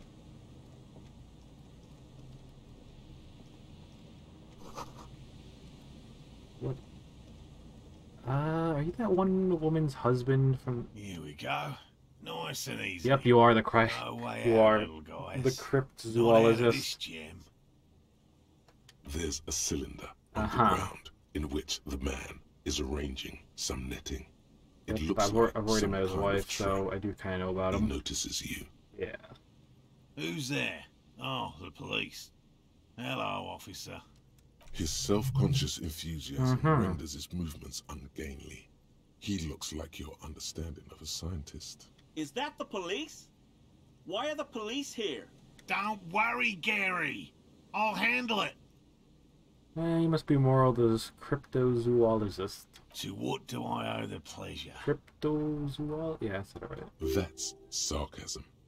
He takes no pleasure from your appearance. Okay, well, you don't seem to ever you see the RCM. Hey, of course. Oh, wow. Thank you That's a lot for of passing experience. along the message. That damn water lock is broken, and we can't go all the way around the 881. It's fixed. The 881 is a raised motorway that separates Martinez from Genoa. The labyrinth of streets underneath broke it. Makes it difficult to pass. Not like walking over a nice water lock. Okay, so yeah, I broke it, but it's now fixed, or the water lock's been fixed, it's fine. It was fine when I crossed it with the whole story. I feel like he might hate me if I mention the fact that it was me who did it. Yeah. Oh, good. Yep. We should really be getting back. Gary could use a hot shower and a warm bed. Did he say we can go back now? Yes, Gary. We can go soon. If you see Lena, tell her I won't be long. I just have to do one more round. That's nice. See if the phasmid has taken the bait. Then we go in. Tell me about this phasmid you've been looking for. Well, first of all, it's damn difficult to find, which is why we've been knee-deep in the reeds laying traps for it. What makes it difficult to find? Good question. Being a phasmid of the order Phantasmodea, a ghost insect, it disguises itself as plant matter. In this case, the reeds. Awful lot of reeds around, aren't there? And I suspect it may have also developed other specialised techniques to protect itself from predators, or scientists, in our present case. Good question. Being a phasmid of the order Phantasmodea, a ghost insect, it disguises itself as plant matter. In this case, the reeds. Awful lot of reeds around, aren't there? Okay. And I suspect it may have also developed other specialised techniques to protect itself from predators, or scientists, in our present case. Okay then, what sort of specialized technique is the phasmid trying to hide? It's my hypothesis Or using the that hide it itself? has evolved certain electrochemical defenses that allow it to interfere with animal perception, impeding pattern recognition, confusing the visual cortex. So it can go invisible? But I cannot describe how these defenses work, much less how they evolve. Are they just trying to find that chameleon? Specimen. Is that what it is? A ghost insect, he said? These people are looking for a ghost. Oh. Okay, so you're ghost hunters. No, that is precisely what we're not. Okay. We are zoological specialists, looking for an extant species of phasmid. How big is this phasmid? I'm expecting it to be quite giant. One known species of phasmid, called the Megaphasmodea zoensis, is about the size of a grown man's forearm. So, okay, so why are you so interested in the stick bug? typical rookie assumption. Insects are much more sophisticated creatures than those unversed in zoology give them credit for. Even simply catching a glimpse of the Insulindian phasmid would be the apex of of any cryptozoologist's career. Okay. But to study it and its defenses, find out how it stayed hidden so long. So what have you discovered? Very little, I'm sorry to say. No one's ever captured a specimen, so all our information is based on first and third-hand accounts. So no one ever found one? Not yet. That's what makes it a cryptid. I know it's real. Okay. It's clear that his obsession with the phasmid is driven by something more than the pure pursuit of scientific advancement. By which I mean, I've heard enough first-hand accounts to believe quite firmly that the Insulindian phasmid is more than mere superstition. Linda said there's been a sighting of it here in Martiniz. Yes, the most recent sighting was by a couple of teenagers along the coast here. That's what brought us to Martiniz specifically. It's the first credible sighting in several decades. Admittedly, it's an unusual location for this species, but with all the sewage runoff upstream, it probably doesn't matter much anymore. I have to resist the thought Did it die? Such an extraordinary creature is doubtlessly highly resilient. After all, it's generally thought to be capable of parthenogenesis. Yeah, am I just gonna like find the corpse and just give it to him? And be like, here you go. Have fun. He means asexual reproduction.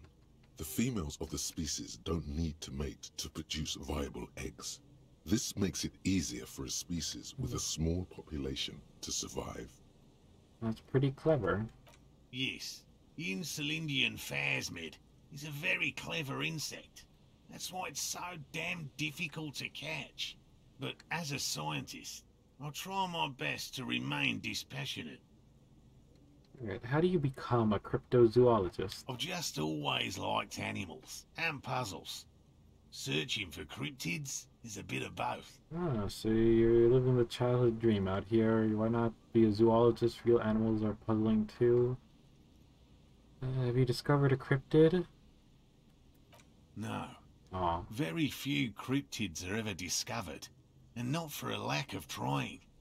To stay hidden is a cryptid's primary quality. It's even in the name, cryptid. Of the list of cryptids kept by the Cryptozoological Society of Chemnee, which is 4,082 items long, about 2,000 have been confirmed as hoaxes. 2 are categorized as confirmed discoveries. The rest are in differing stages of discovery, refutation, and data collection. Oh. Shit. Sorry about that. Only 2 have been proven to be real. Yes, the Chateau Quan forest pygmy, who turned out to be an extinct species of primate, and a cave salamander from Yugograd, who is, honestly, quite unremarkable. It's in a zoo somewhere. We cryptozoologists are brutally honest with ourselves. More so even than the public. With cryptids, most cryptids are hoaxes or they are never found. That does not mean we should stop searching. Okay. Let's nod approvingly, and then the insulin phasmid will be the third. Indeed.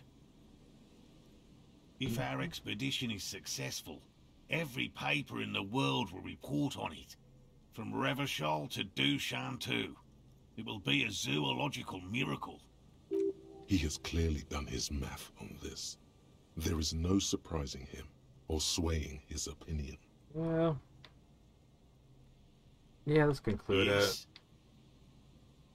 Oh yeah, Lena seemed pretty eager for you to return. And I'm eager to return to her. I That's assure nice. you. But I can't leave before we finish with these traps. My wife understands that just as well as anyone. Come on, Morel. We've been soaking out here for days. It's time to go back. And leave the traps? Absolutely not. I won't let Lena down. Come on, she wants us back. I'm soaked up to my nuts over here. We'll both catch reed crabs if we don't dry out soon. I didn't know the phasmid was so important to Lena. Of course it's important to her. She's seen it. A verified sighting, on record. One of only 4 this century, and it's hers. She's seen it? Really? She sighted the phasmid? She didn't tell me that. Yes. That's how we first came to know one another, in fact.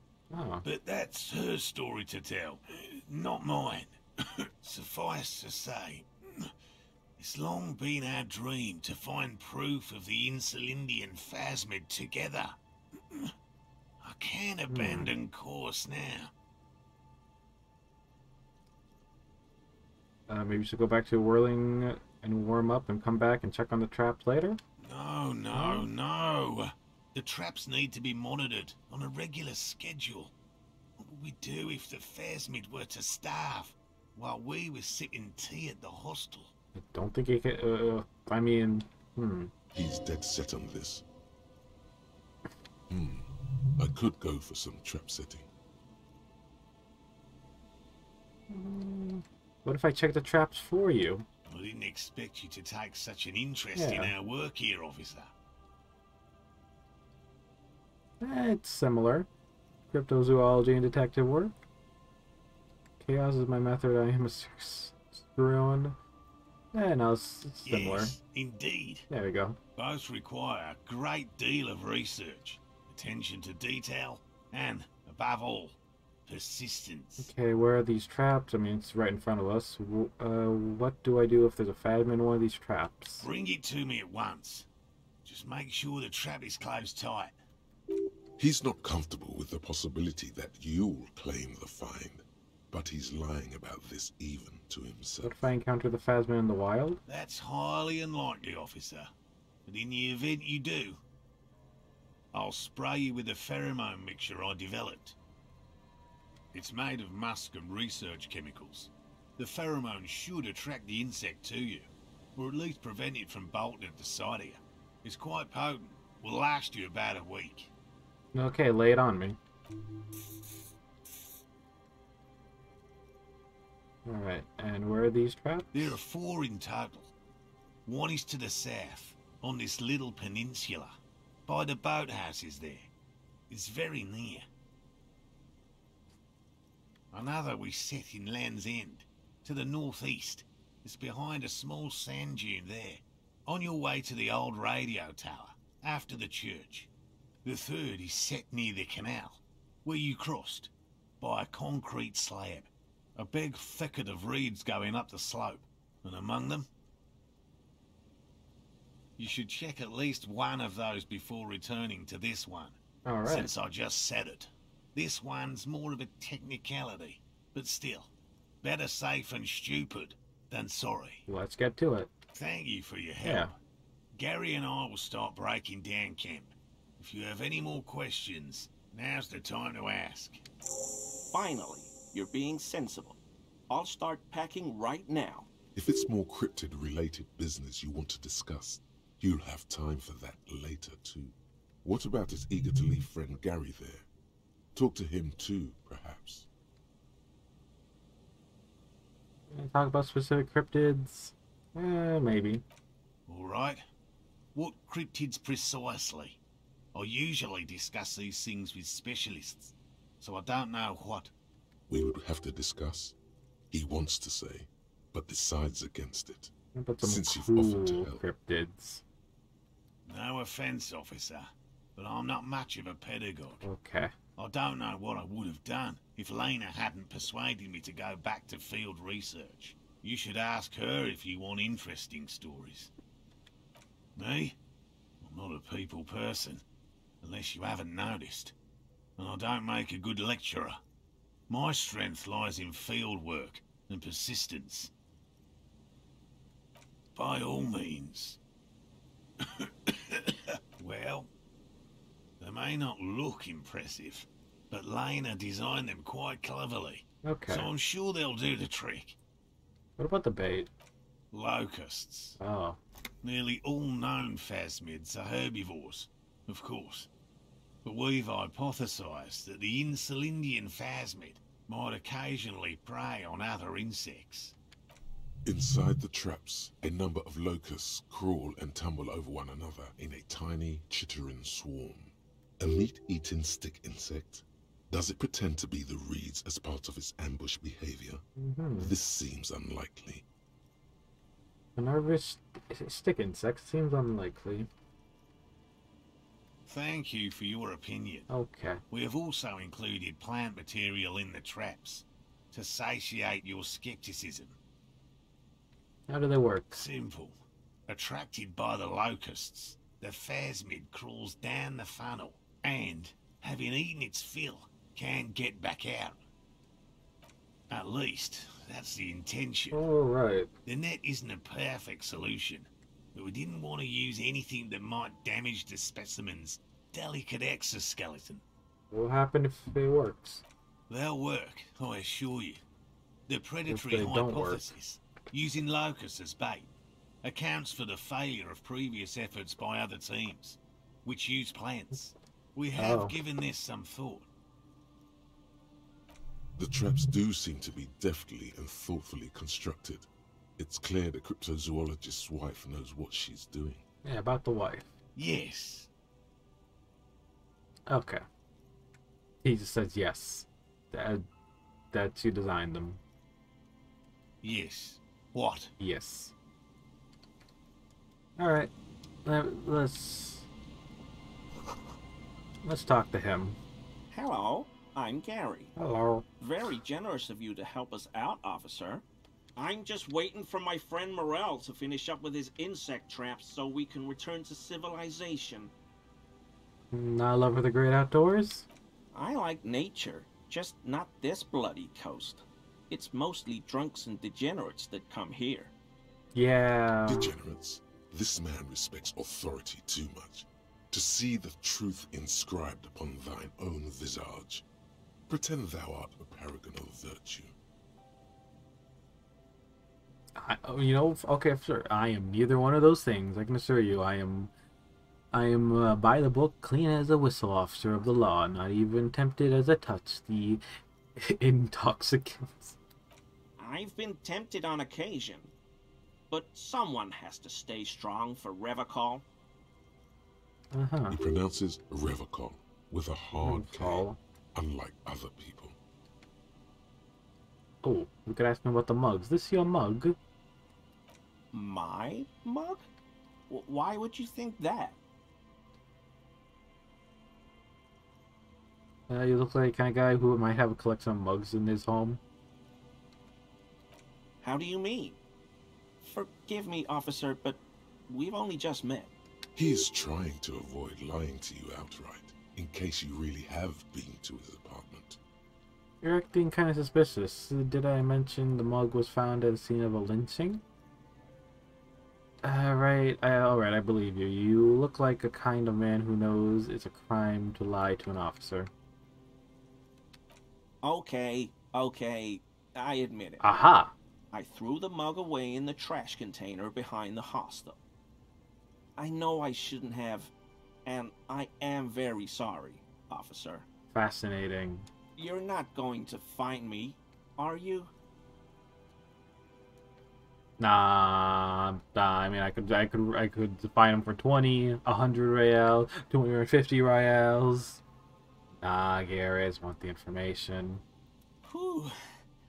Thank you. You won't regret this. I won't use another man's property to dump my garbage ever again. I don't know what got into me, really. Work has been stressful lately. Damn Koiko's price dumping is out of competition. What did you do, Gary? Nothing. Nothing. Just answering some questions. Helping out the law. How did you get into the trash container? It was law. I know a guy who works with the trash collection services. Really? CS Municipal. He gave me a master key for the trash containers of Martinez. Why would you need to get into everyone's trash? So I can use the Whirling's trash compactor to store my own stuff. Garbage disposal is expensive as hell. The damn Hemians run it like a mob. I'm sorry, okay? I thought I could cut costs. Okay. I shouldn't have. I shouldn't have disgraced myself. Gary, did you put the clothes of a murder victim, the man who was hanged right behind the whirling and rag, into the trash container? Officer, please. Let me explain. It's not like that. Do. I was only cleaning up. I live right across the yard from where he was hanged, and I saw him stripped naked. All the clothes lying around in the yard, smelling. People are animals, you know? Yes, what happened? Then I came out to clean up the rags, because no one else would. I put them into the Whirling's trash, along with a broken mug, admittedly. Okay. I was coming to throw the mug away, and, well, I threw the mug there and the clothes too. You wouldn't know about the victim's missing armor, would you? Armor? No. I mean, yes. Of course. Oh. I know he was wearing armor, but I don't know anything about it. An infant could see he's not telling the truth, but he's too scared to admit more wrongdoing. There's something going on here. You should observe him more closely after this topic is concluded. Okay, let's move on. I hope I could help your investigation, in my small way. Does this mean you were in his apartment, admiring his apparently mug collection? Perhaps it would be interesting to tell him. Why he's shifting around like that? Analyze Gary's composure.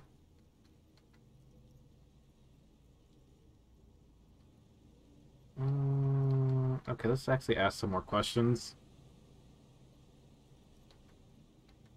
Are you a cryptozoologist too? No. I help Morel with research sometimes, and I've learned some things along the way. But I don't usually go in for picnics like this on my own. After all this time with Morel, he must have an opinion on cryptids. This could lead to a good one. Yeah, I'm into cryptids. Do you have a favorite fascinating? Let's talk about yeah, let's see. Oh, yes. The burning rhino. Morel doubts he's real, but I don't much care, because I won't be the one looking for him out in Safra Serai. What's a burning rhino? A rhinoceros that looks ordinary during the day, but burns brightly by night. Well, at least the males do. How do they burn? They have special ducts just above their shoulder blades that secrete a combustible fluid. When the rhino is just beginning to light itself, it looks as though it has wings of fire. But how is this combustible fluid lit? Yeah, how? The rhino starts running very fast to build heat, then stops, raises its head, and sparks fly from its neck, setting its back ablaze. I can buy that. Revacol used to be a flaming rhino once, a long time ago. The flames are not just for decoration. They are an integral part of the beast's mating behavior. How so? During the burning rhino's mating season, herds of male rhinos, all aflame, encircle herds of female rhinos, forming a fiery ring as they begin to copulate loudly. Local peasants call it the passion ring. They fear the rhinos, as perhaps they should. Anyway. It's clear the burning rhino is dear to him on many levels. Some even spiritual. Yeah. Do you know anything about the murder? I told you everything I know, sir. I'm truly sorry for the mug, but I have nothing to do with that. He's not feeling too comfortable in his own skin. Odd, I'd say. Uncomfortable shifting around doesn't make him the killer, though. It's something else. Let's point out the apartment. Sure do, officer. His eyes narrow slightly. He's wondering where this is going.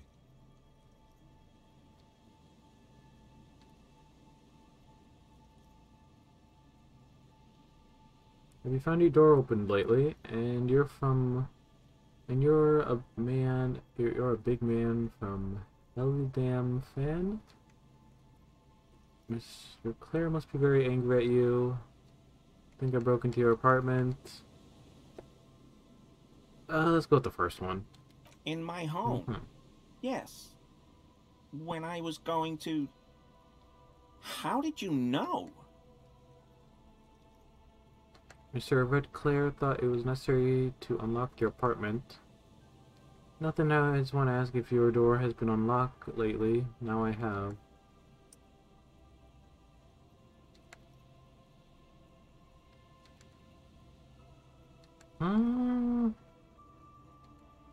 Let's go with the first one. Mr. Claire unlocked my apartment? Nah, don't worry, I didn't go in. So you work for Everard Clare? Officer, please tell him we're good. No, tell him I'll make it up to him. What have I done? He'll send the muscle after me. As he lowers his tone, he hunches his back. Really, I don't even know what it was really about. I just opened a door. Yeah, I don't know what it was about, but he doesn't like you. Try not to shit yourself, Gary. It's just an open door. What could it be about? I probably talked too loud. In the whirling. About some theories I had. Whatever it is, I'm done with it. I won't do it again. If there's anything I can do to assist you, or the Union, just ask, okay? I'll try to help if I can. This scared him proper. He's positively melting from fear. Has to prop himself up with a lot of anger to keep it together. Okay, you said irrevocable. I like to pronounce it the hard way. The old way. The Vespertine way. The stupid way? It's a secret rite. A very fringe nationalist handshake, probably. Okay, well, we can try this. Is he? He's looking comfortable enough. Maybe it was just beads. Sounded like beads. But what kind of beads might a man like Gary be hiding beneath his clothes? Yeah, are you a cross-dresser? Are those prayer beads I keep hearing? Are you currently sporting some anal beads?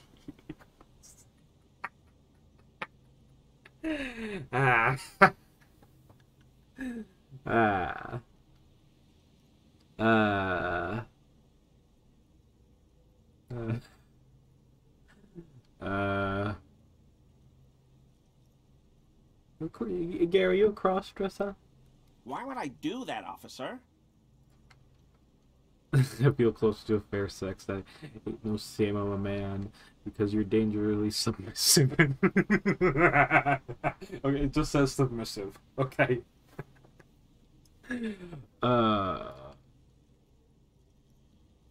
You've been dangerously submissive. Yeah, this is.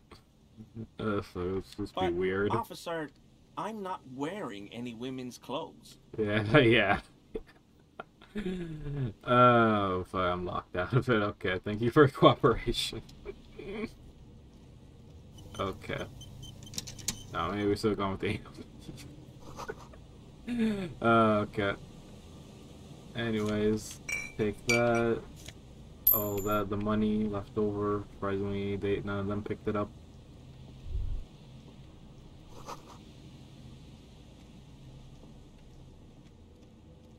It's almost impossible to get fire going in this ocean.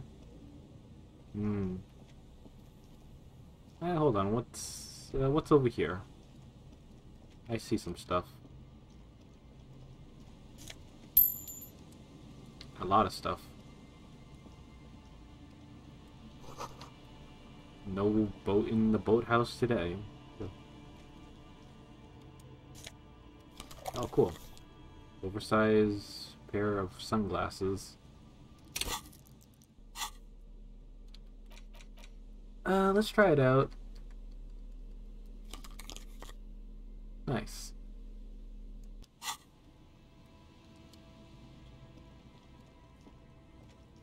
There's a trap in the reeds at your feet. Looks like the same one you saw Morel set before.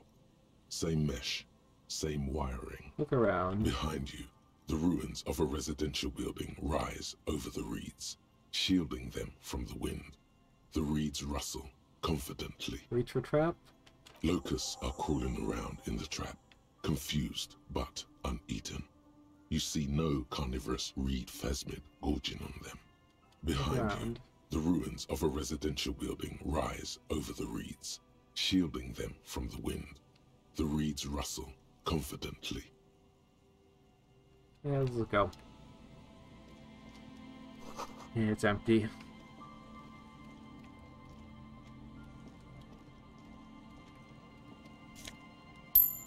Yeah, more money. Alright.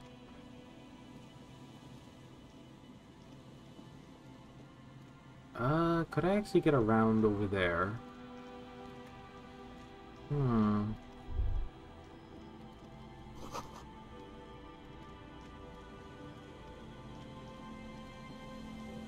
Like, I've already been up there, but haven't actually really been down here.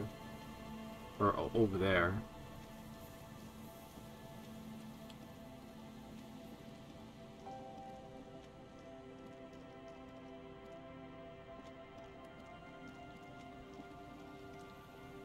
Yeah, okay, I'll have the auto walking just do the walking.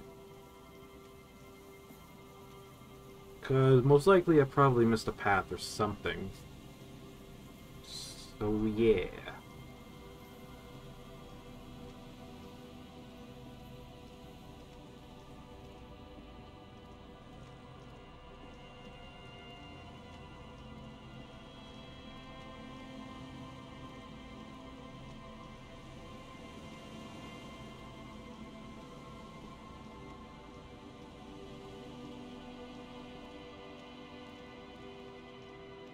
Oh wait, there's a staircase right here. Okay, that's what I missed. Okay.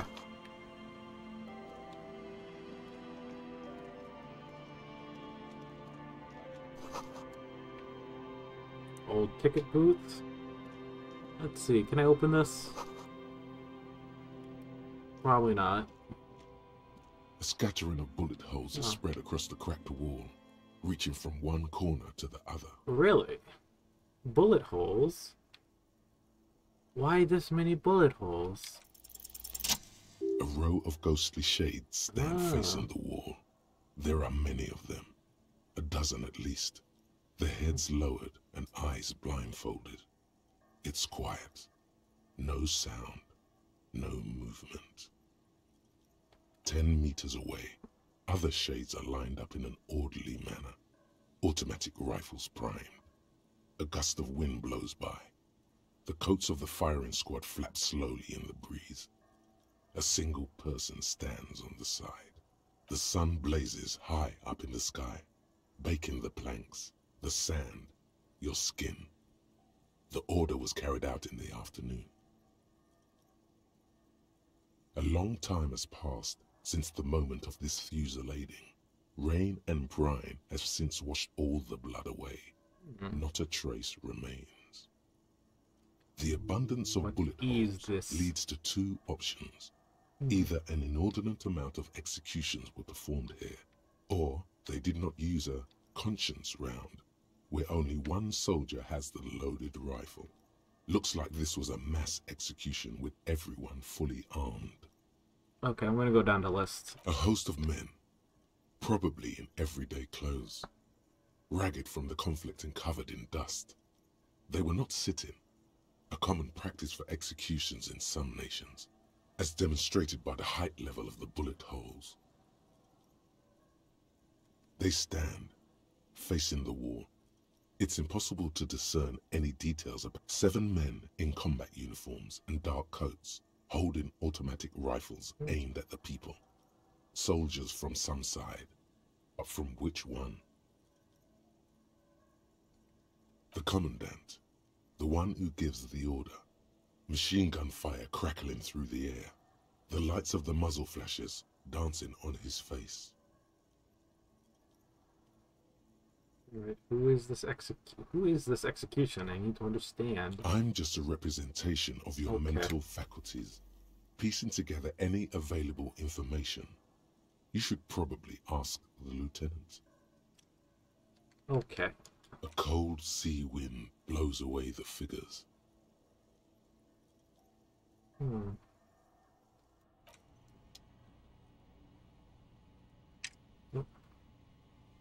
Okay, so.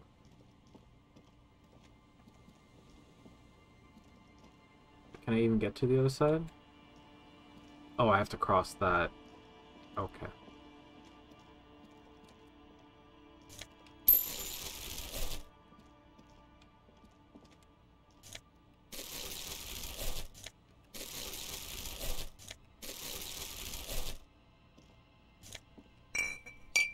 Oh, hey, I found the alcohol I needed.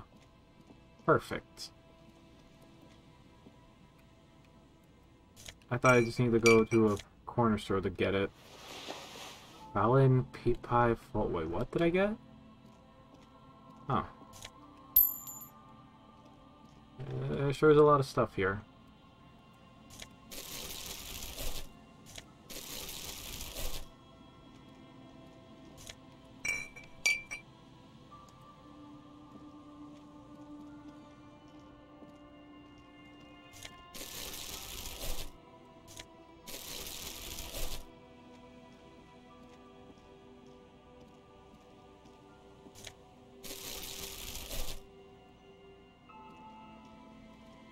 I'm gonna guess that's kind of snowed in. Yeah, it's inaccessible.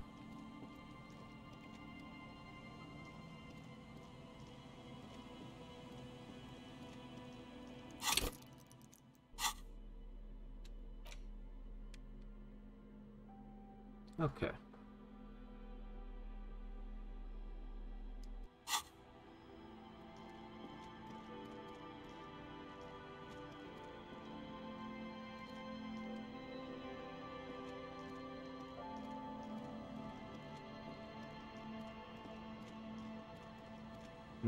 I think I'll probably go back from over here because I think I've already explored a good chunk of this area.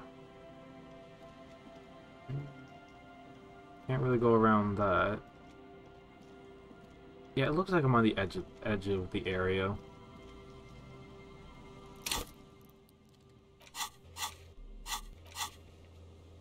Yep. Okay.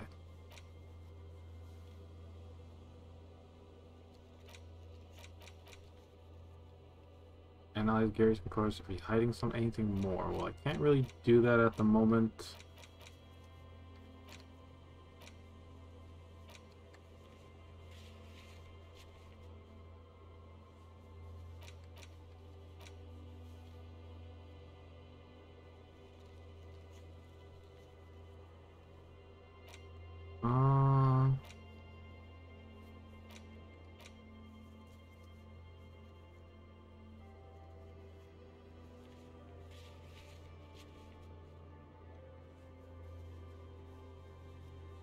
Oh, I mean, we did kind of find some booze.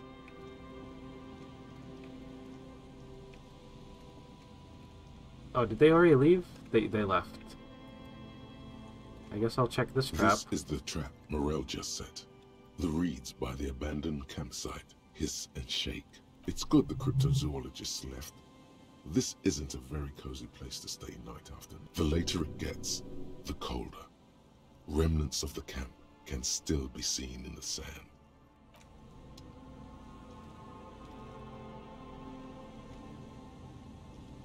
Wait, did I check it? This is the trap I Morel didn't. just set. This trap is also full of panicked locusts. No sign of any cryptozoological beast inside. Okay, I don't think there was anything else for me to check over here. Oh wait, there is. What's this?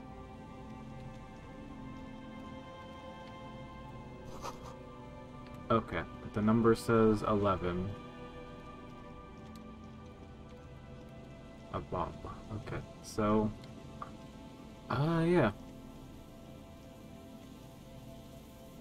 Oh wait, I can actually go back up here. Okay.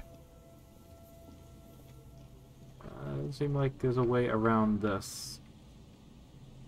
Unless I can try going around the building? I'll try that. Nah, the building blocks the way. Oh right, I didn't even go in here earlier. I got distracted when I was on the phone. Yeah, there's a bunch of loot here.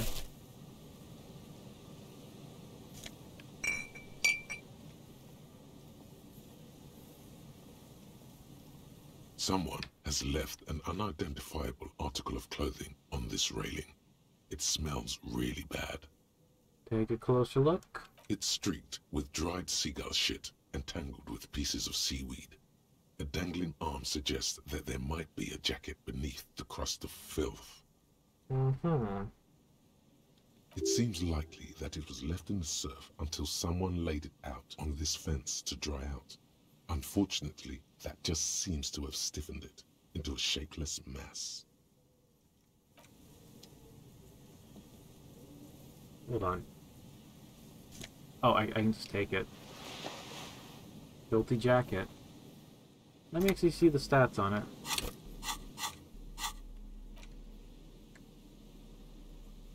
Oh, it's interactable? Okay. As you hold it in your hands, it makes an uncomfortable crunching sound. Man, how did a jacket get so disgusting? It's a sordid, filthy tale, not for the weak. Are you sure you can stomach it? Some secrets are better left uncovered. Don't even try. Seriously. Think about it. It occurs to you that you're not even holding the jacket itself, but rather the thick crust of jetsam and seagull shit that ensconces it. It smells like a dead sea creature, tangled in grey strands of seaweed. It must have spent quite some time in the water before the tide deposited it ashore. Gross. Why? Why did you think about it? Look at your hands. They're covered in muck. Maybe if I wipe it on my pants. What? No. Then it'll just be on your pants. This is a disaster. You'll never get the smell out.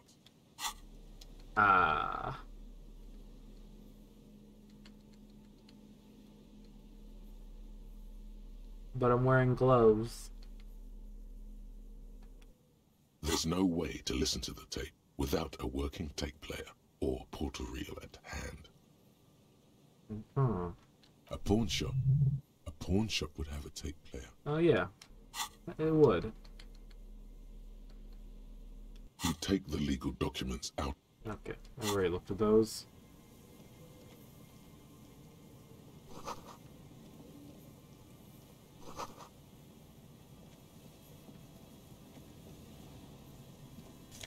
Oh, I got a postcard.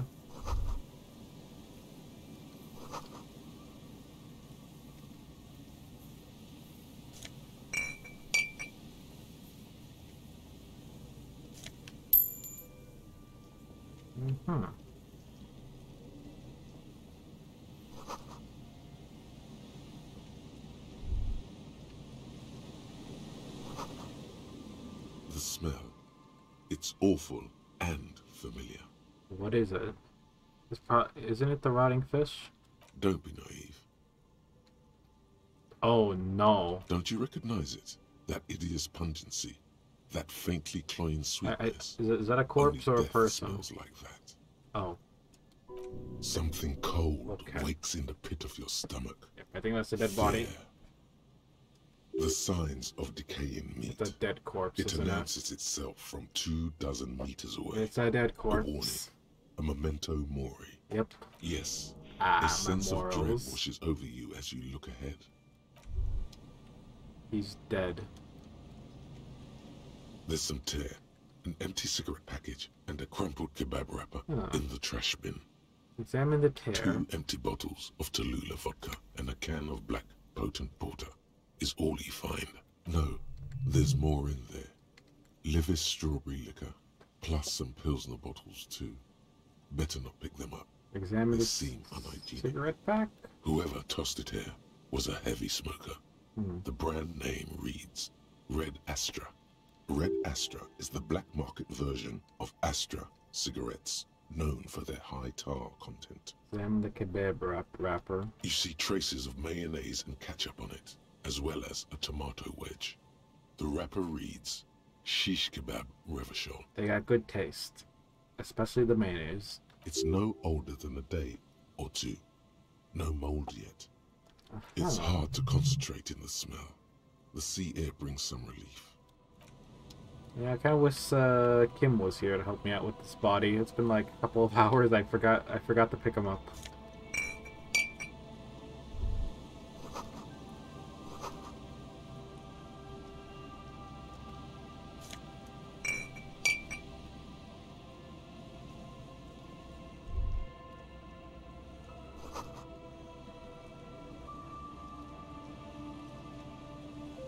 A man lies on the boardwalk, his limbs bent and neck turned at an unnatural angle.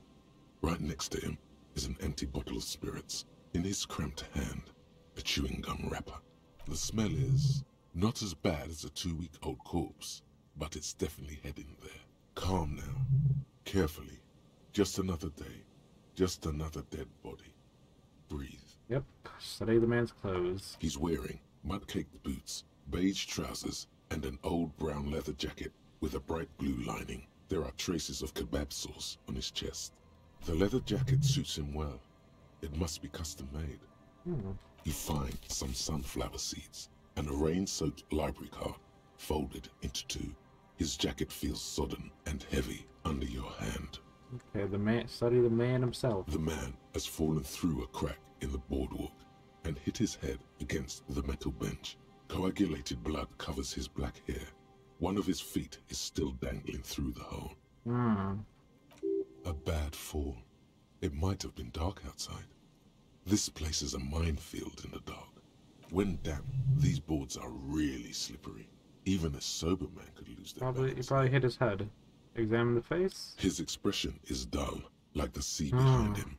Drops of water shining on his moustache. His eyes, empty and wide, look frightening in their frozen gaze. Alright. Height, 170 to 175 centimeters. Curly hair, stout build. Age, approximately 50 to 60 years.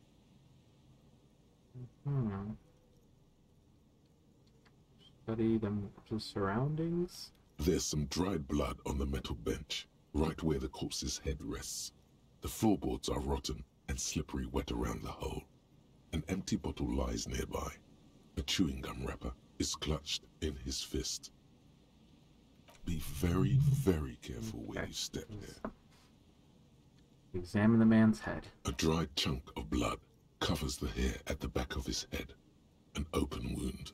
It's sticky and cold to your touch.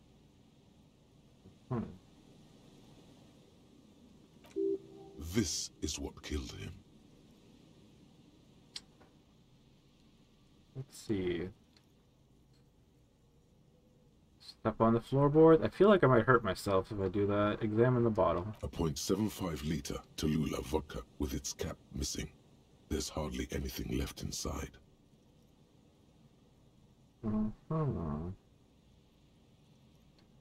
Examine the chewing gum wrapper. Grabowski spearmint chewing gum. Green leaves on the cover. The man's mouth is half agape from the terror of the fall. Look in. The blackness Yeah. of death. Okay. Stench. You think you see white chewing gum too.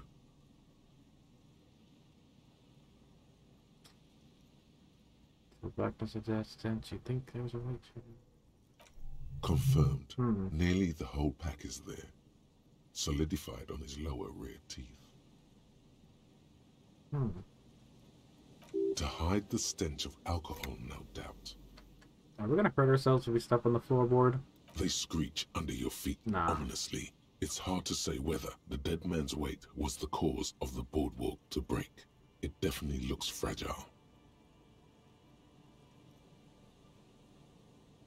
You see waves churning below. Something cracks beneath your feet. He could have easily disappeared into the sea through that hole, and you would have never found him. The entire boardwalk creaks in the wind as you take a step back. First, you need to talk with the lieutenant. Yeah. Then report back to the station. Probably tell This is too complicated to handle on your own. Okay, yeah. We should go do that. There's nothing else here besides the dead body.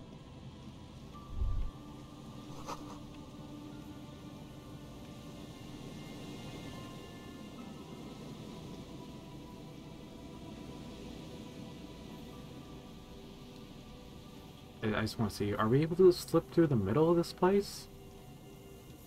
I want to say so. Okay, are we just going around? Oh. Oh wait, hold on.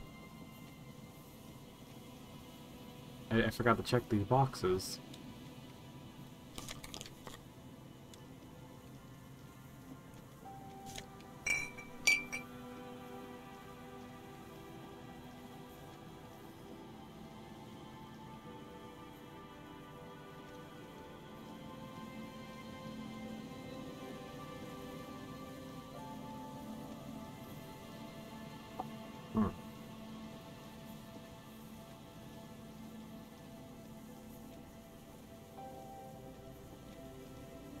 Okay. Yeah, it seems like there's a way to get over there from the right side. It looks like. Yeah. But we didn't even go into church yet. Okay, we'll come back to that in a bit.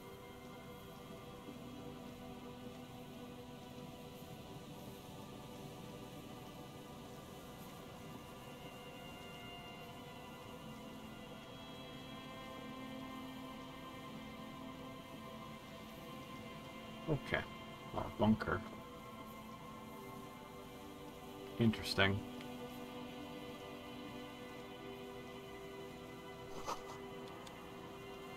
Oh, that's not a bunker. Is that a crane? An old door, worn by elements, guards the depot. The wind has blown a sand dune in front of it. The door hasn't been opened in a long while. You see, the concrete structure looks military in origin. Over half a century old, at least. What if I equip the crowbar on me? Would that help out?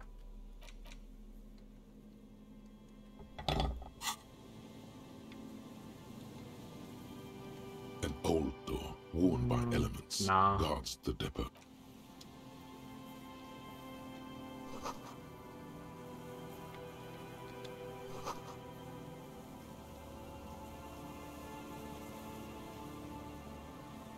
Jeez, there's a whole lot more over here.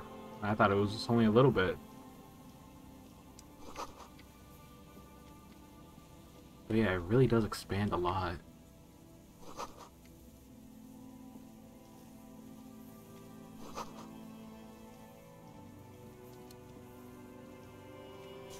Oh, a tie.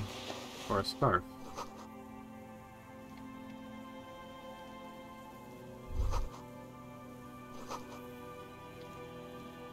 Huh.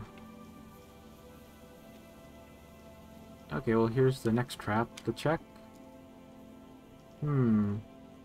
This trap's not too hard to spot. The reeds sway in the coastal breeze. They seem to be waiting for something. The wind picks up here, near the cape's end, surrounding the narrow strip of land from 3 cardinal directions. It's cold for this time of year. Nothing but locusts in this trap as well. Okay. Definitely no cryptozoological monstrosity. I'm gonna guess it might be a secret trap or something hidden. That's my guess.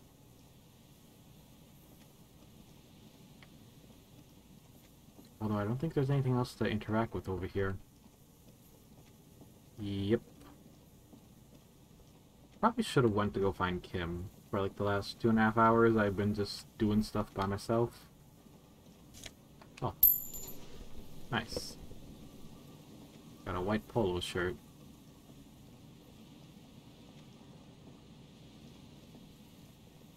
Alright, yeah. In fact, let's see. I got a lot of skill points, actually, I can spend. Let's see, anything else?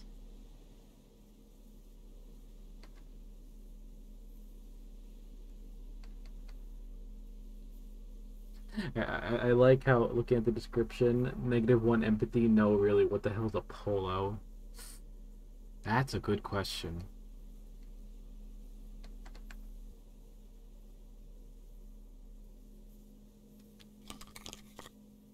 I'm swap these out with the encyclopedia glasses.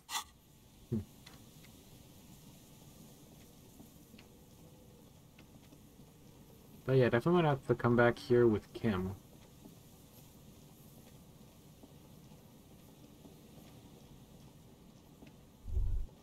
Let's guess I should check out the church.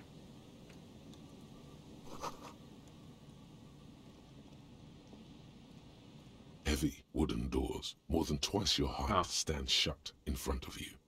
The rectangular sea-worn ornamentation appears in stark contrast to the padlock, carelessly drilled into the wood. Nothing happens, only the sound of the padlock. The carving on the door is block-like and angular, like the church itself. 2 large beams shoot downwards, sinking into the wood before they reach the threshold. Run your hand over the beam. The surface is smooth from the wind, but moist to the touch. Okay. Take a closer look at the padlock. This cheap-looking padlock is sturdily built. It shackles together a hasp and a staple screwed into the wooden door. The lock is adorned with a yellow sticker. It'll be easier to break the staple than the lock. Also, that sticker is interesting, somehow. Yeah, take a look at the sticker then. You see a yellow circle with 2 X's and a big curve below them that looks like a mouth. You're pretty sure you haven't seen it before, but what the symbol depicts is clear enough. A smiling dead guy. The curve makes it smile, and the X's make it dead.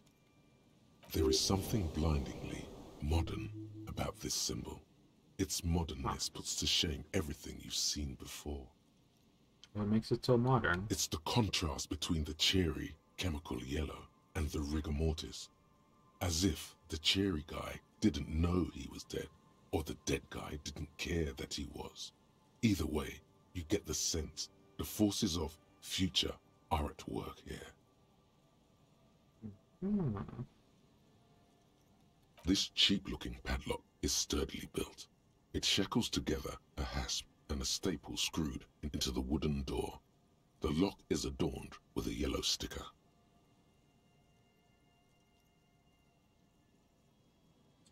It'll be easier to break the staple than the lock. Also, that sticker is interesting, somehow. Let's see. Yeah, we could probably try to peel it off. There's nothing like the sound of a sticker unpeeling. Now it's stuck to your thumb. Put the sticker in the ledger after the last entry where it belongs. Put it on your cover, or let's let's put it in the last entry where it belongs. Looks like today was a gold star day. Yeah. Inspect the staple. The padlock passes through a staple that's been hastily attached to the wood. Closer inspection reveals that one of the screws is not a screw at all, but a nail. The work has been done recently and is unprofessional, to say the least. Should you want to get through, it might be easier to just pry the whole thing off. Yeah, let's leave for now. I don't think I can physically open this yet.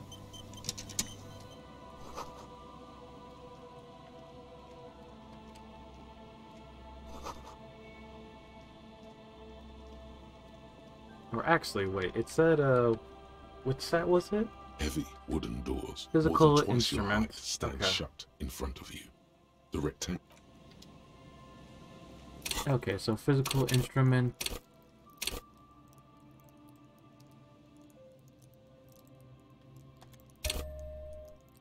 Alright.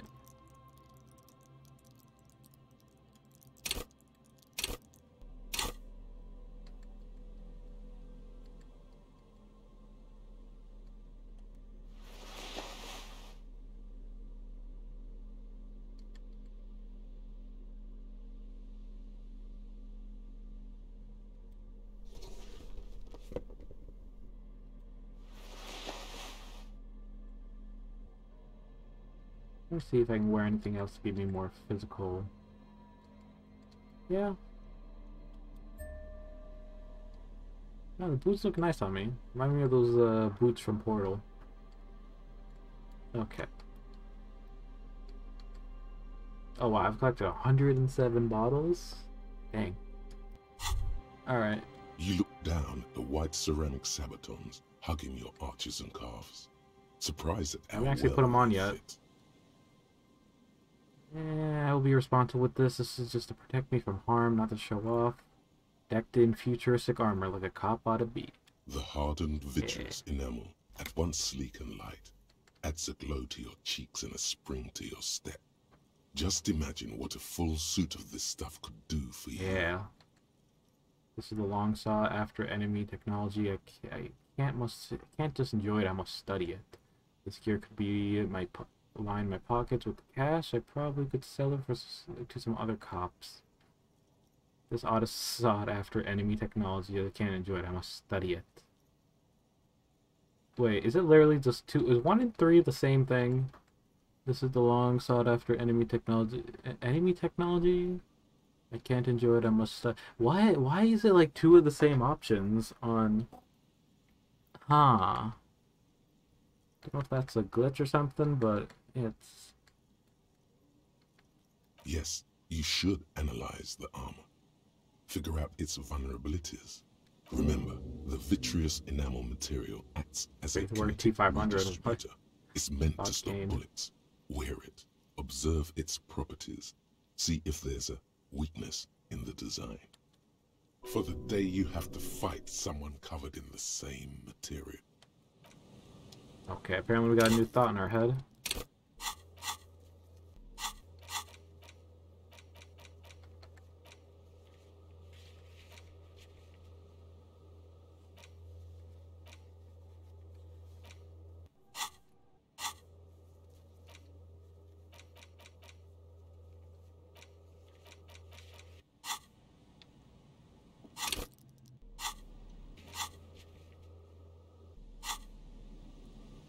Okay, I was going to see if I could actually open it now.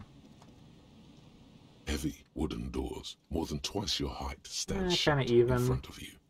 The rectangular sea-worn ornamentation appears in stark contrast to the padlock, carelessly drilled into the wood. I could test my luck. A minute or so of mauling away at the lock has led to no success. The pry bar in your hand has given you 0 mechanical advantage.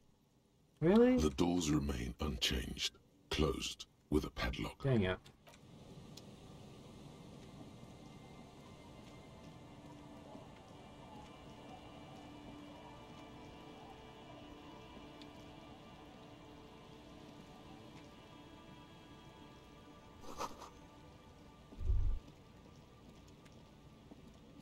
Oh, can I actually get over there?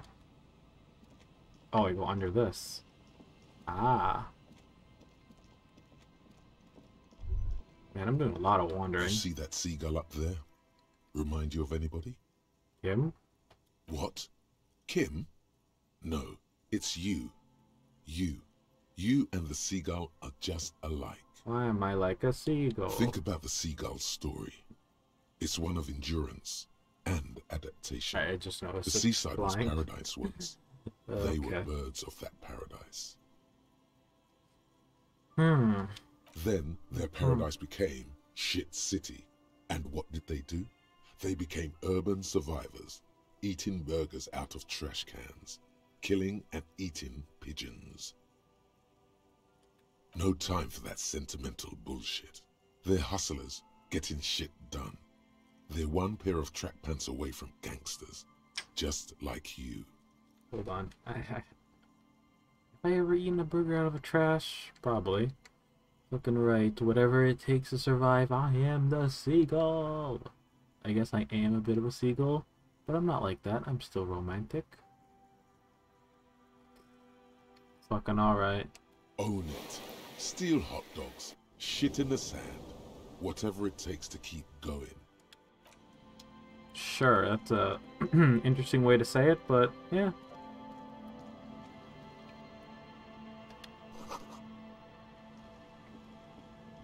Huh.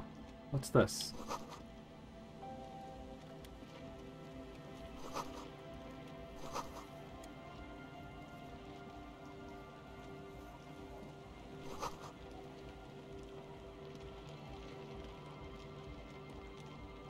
The tent is just tarpaulin fabric covering a pile of stuff. The flap is open.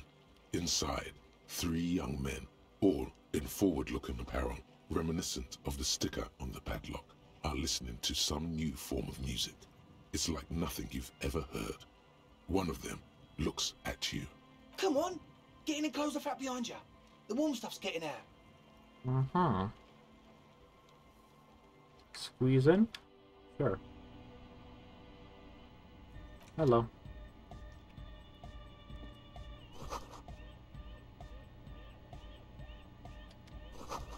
Speakers. A young man with peroxide blonde hair holds up a Harman Welshi tape player, nodding along to the music.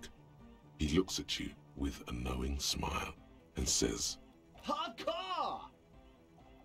It is. It's hardcore! I'm gonna keep saying hardcore, aren't you? I don't know what you to say to that. Skibbity, skibber danger. I am the rearranger. Apparently, new task: solve the egghead puzzle. Okay. The young man with... This is hardcore. Hardcore! But is it? Yeah! Okay. This young man adds a capital G before the H in his yegs and args. How could we tell? This produces a guttural, Gutwaldian accent and makes him sound more animal, more in it. Or maybe it's not Gutwaldian. Maybe it's Oranese. Probably an homage to Oranje, where Arno van Eyck is from. Judging by his name, could you be listening to an Arno van Eyck creation right now? So the famous Van Eyck, I'm hearing? You know about him? Huh. He actually speaks. You know Van Eyck? Yeah. Wow. The skinny wraith looks at you with some disbelief. So am I! So am I! Uh-huh. Oh, is that why they call you Egghead?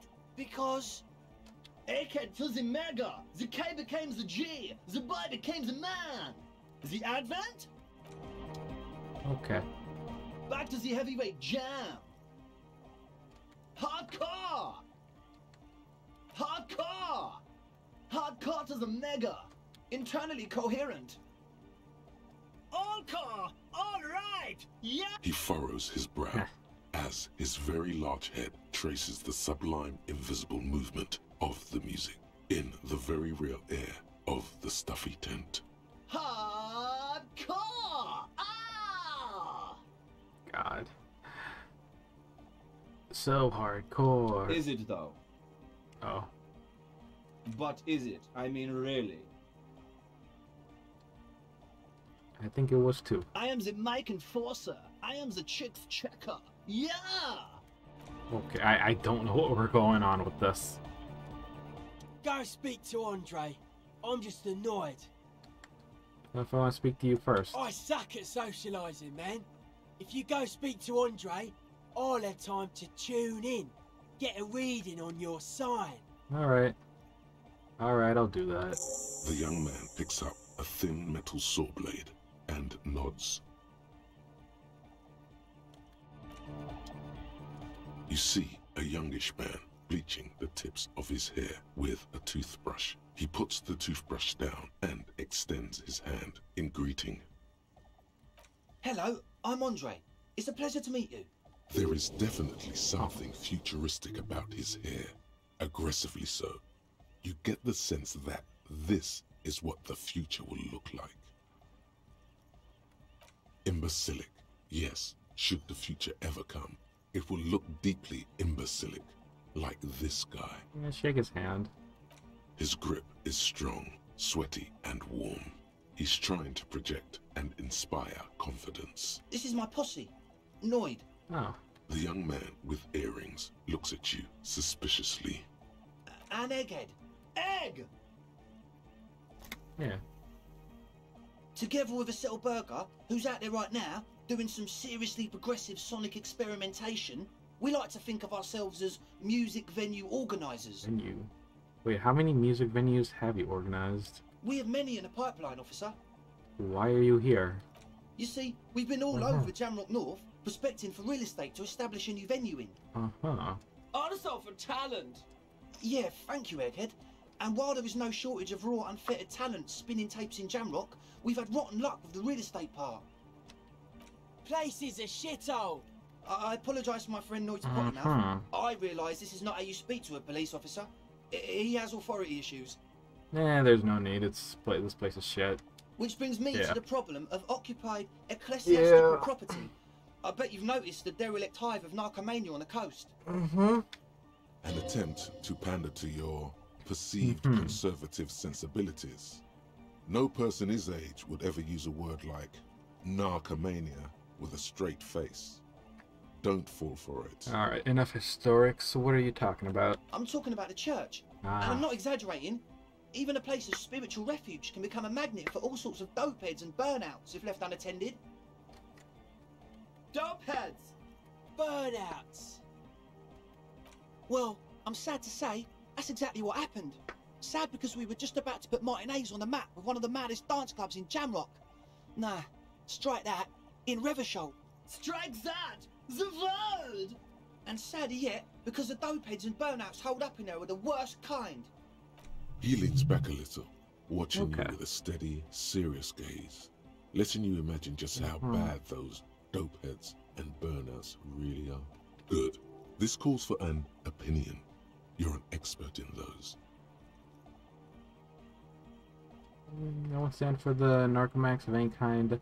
No narcomax on my watch. Shake your head gravely. I feel like you may be laying this on a bit thick. What's really so bad about the dope heads and the burnouts? Let's go with the first one. Yes. And the worst part is, they're also spooky. What do you mean by spooky? I was hoping you would be the judge of that, officer. All I can say is, I haven't seen their them. spookiness is the kind that keeps us from restoring this church into a community centre and a place of spiritual refuge. Also, they don't eat or clean the building. Shit's gonna collapse. People just want to spin tapes without them spooking it up. Place has bad signs. No one can dance like that. Thank you, Egghead. So you're gonna look into it, right? It should be a police matter. Getting them out. Okay. Whatever spooky stuff they're doing, I'm sure it's not what the Ecclesiastes meant their property for. All right, man. Andre's obviously very happy you took him seriously.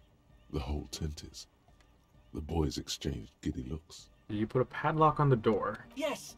I asked Noid to install a measure against more drifters wandering in. It's a temporary fix, Just something to contain the I situation. was trying to break that. I had to do it in an hurry. What about Not the my key? best work, but it should hold for a while. Of course. Noid, give the officer the key. Oh, thank you. All right. Oh, this be a cool cop. We have good reaction speed. You sense the trajectory of the little piece of metal and plastic. The object makes a small ringing sound as it approaches. Just the tiniest chime to your left. Catch it. Ka-ching! The key hits your palm. The speed freaks nod to you approvingly. Would I have, like, lost it if I were to drop it? You know, it just sinks into the snow, never to be seen again. Yeah, let's play it cool. The speed freak nods to you.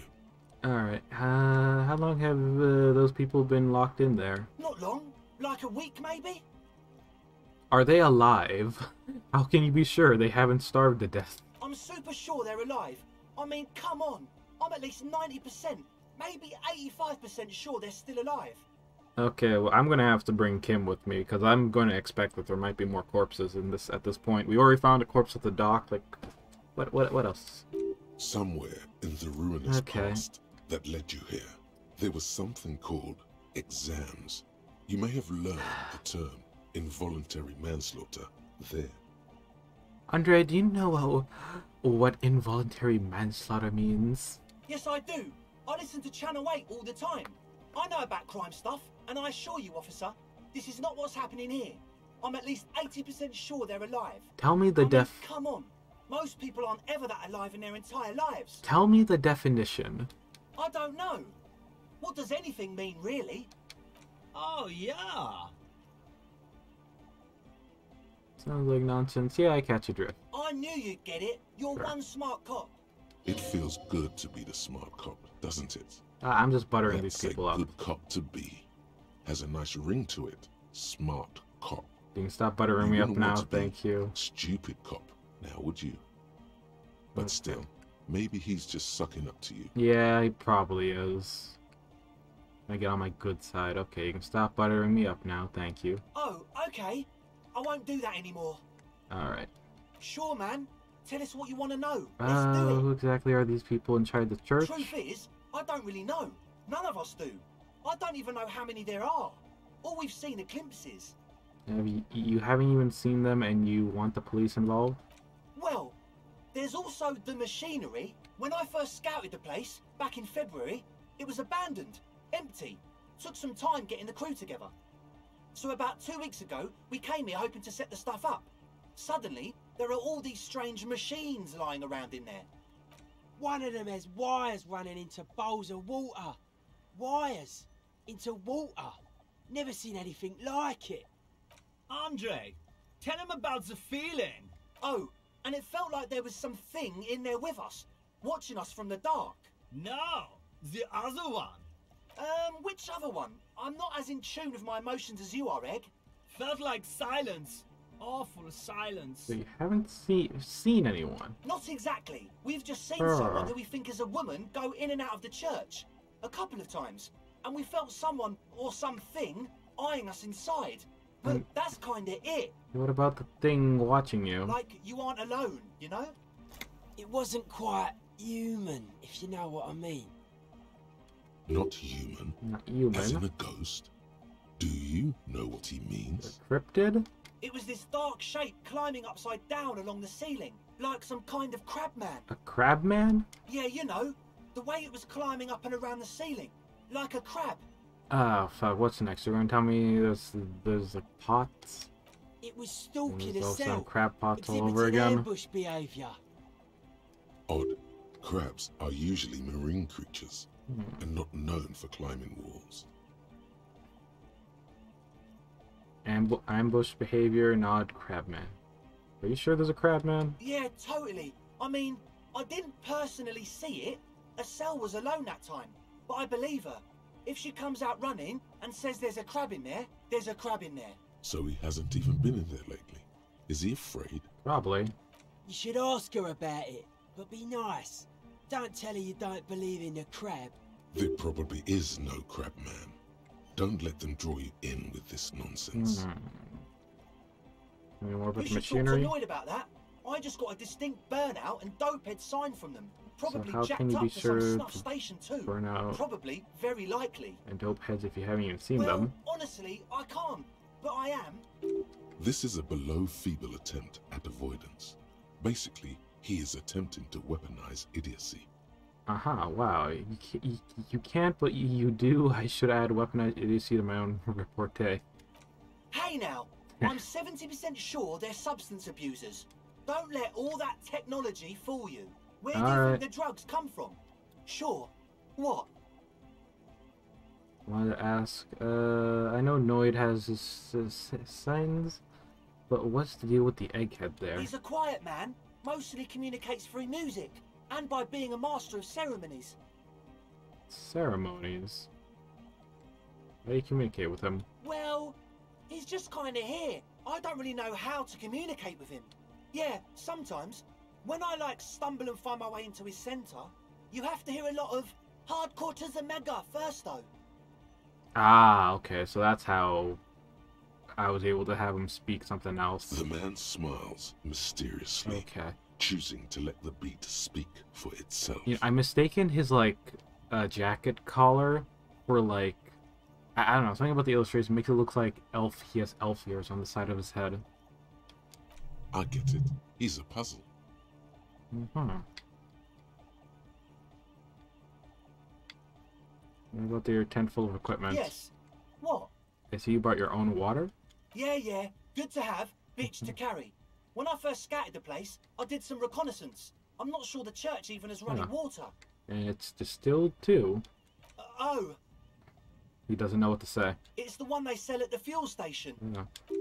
It's like he's lying to you, my liege. I don't know. But he's slippery enough that there's nothing for you to grab hold of. Okay, that's enough. He nods enthusiastically, no doubt a little relieved. Okay, maybe everything isn't quite as been told. Take a moment to analyze.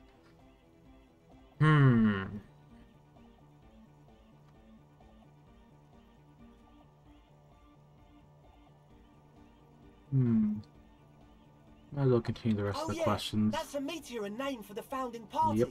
Thought it'd be cool to use it. If you don't know what the founding party is, there might be a way to mask it with minor demagoguery. Oh. Yeah, let's mask it. Come to think of it, I've never really looked them up, you know?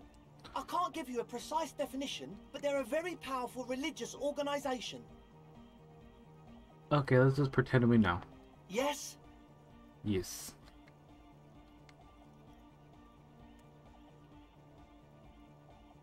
I mean, our logic is 6, but we have... As always... Hold on, let me try to increase my logic.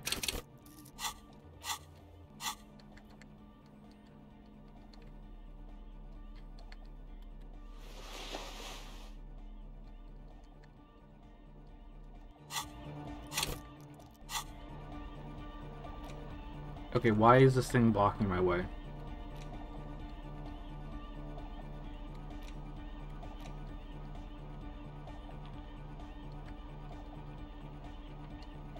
Okay. Huh. Is this the only hat I have? Alright. We have this hat. It gives us +2 logic. Let's see what other stuff. Alright. +2 logic.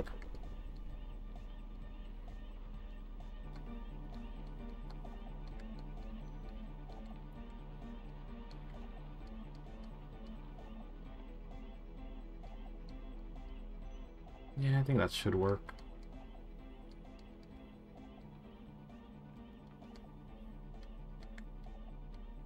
Alright.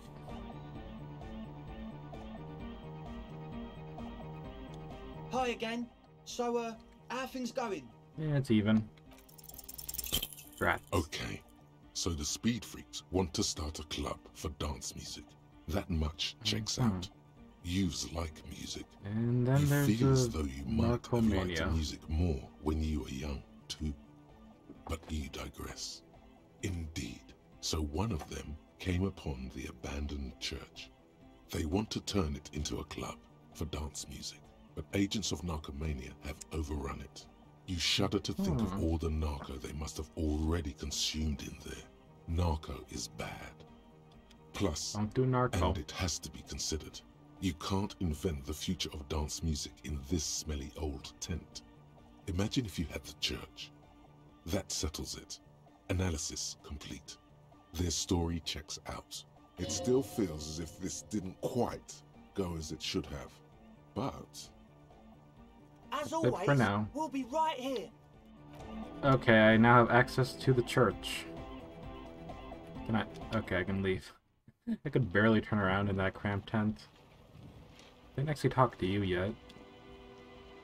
A shaggy-looking girl in her late teens or early 20s kneels on the ice with an electronic contraption in her hand. Hearing you... Oh. Hello there.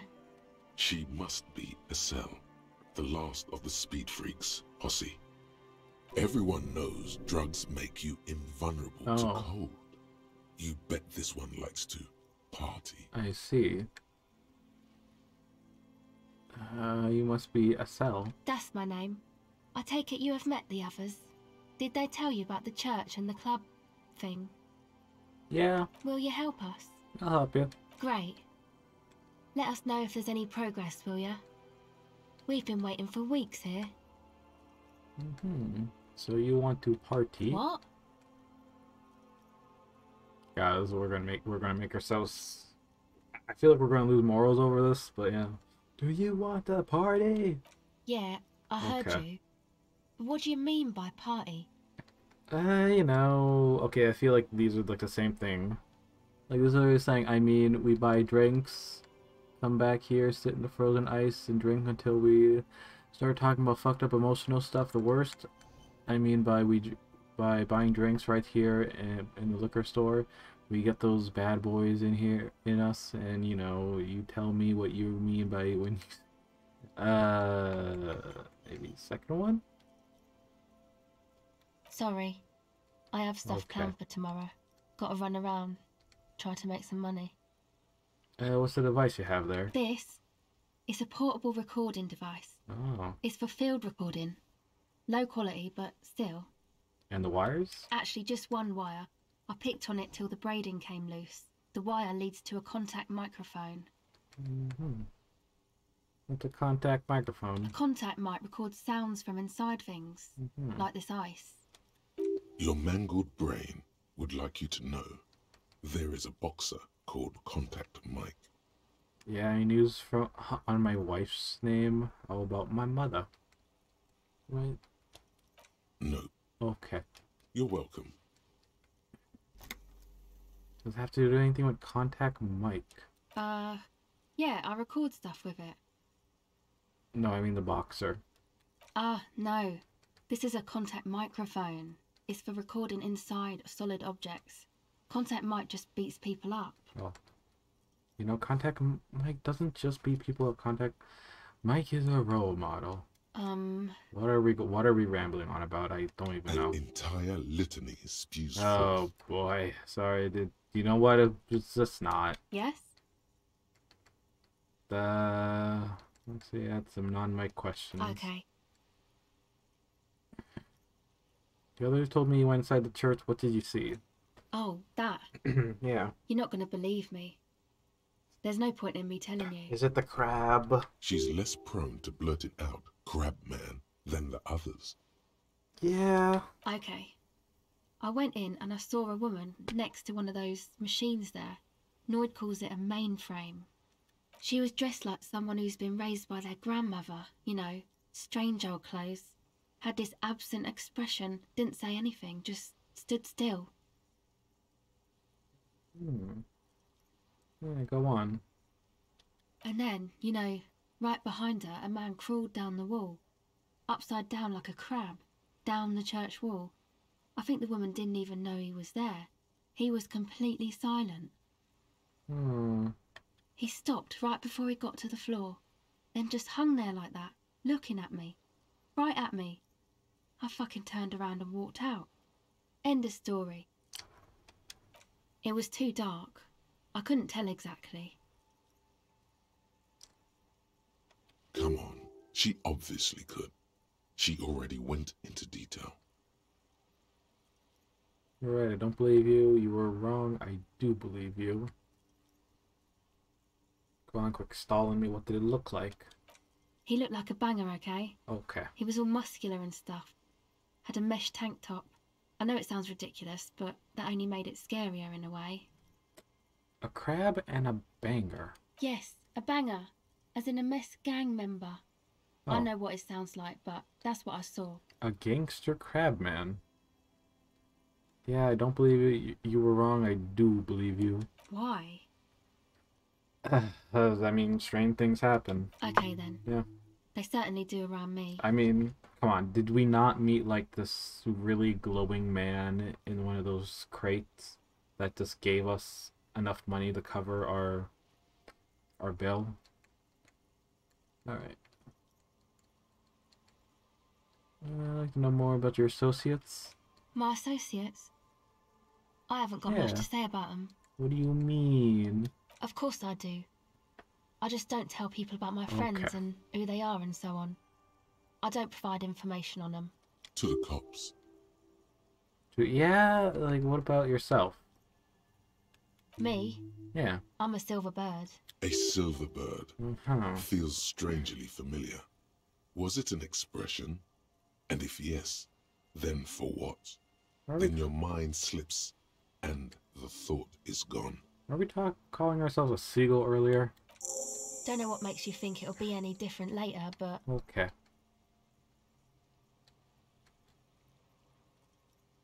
What are you doing out in the cold? Recording, I guess. I think I'm recording cracks in the ice, but there's no way to tell. Not without headphones. I think I just recorded your footsteps too. Oh. Not sure how that will sound. What happened to the headphones? My boyfriend sold them. Damn. I don't know, man. Things. Just stuff you need for life. A lie. They were probably pawned off for something suspicious. And what are these recordings for the cracks and footsteps? The musicians in the Elysium used them for making music. They looped the stuff, cutting the tapes together. They make music out of cracks in the ice and keys jangling. Crazy sounds like that. It's hard to explain. Anyway, I thought I'd make some too. It's supposed to be, like, a music place anyway. Mm-hmm. I don't really know what I'm doing. They use synthesizers too. I don't have a synthesizer.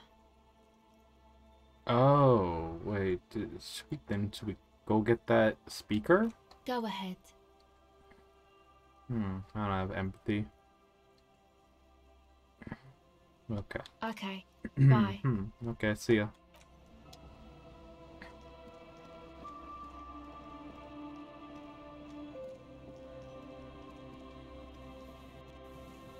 Well, now I can go access the church.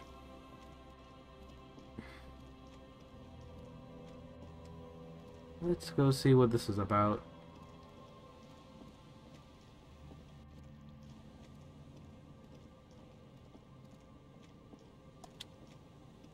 Heavy wooden doors. The lock turns easily. You hear a click as the shackle pops open. A great whoosh of air rushes into the dark innards of the church, as though rushing to fill a great vacuum in the heart of the city. Alright. It finally opens. Oh. Where are we? Okay, this place is big. You know? I should really go get my partner. Honestly.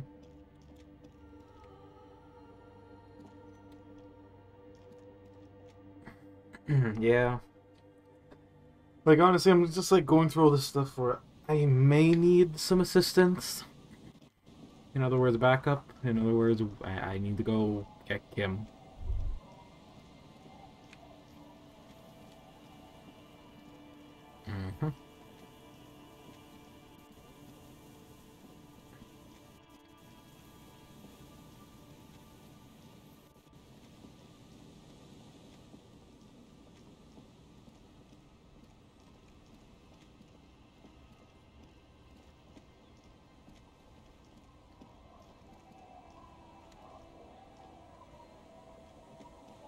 Oh wait, can I open that?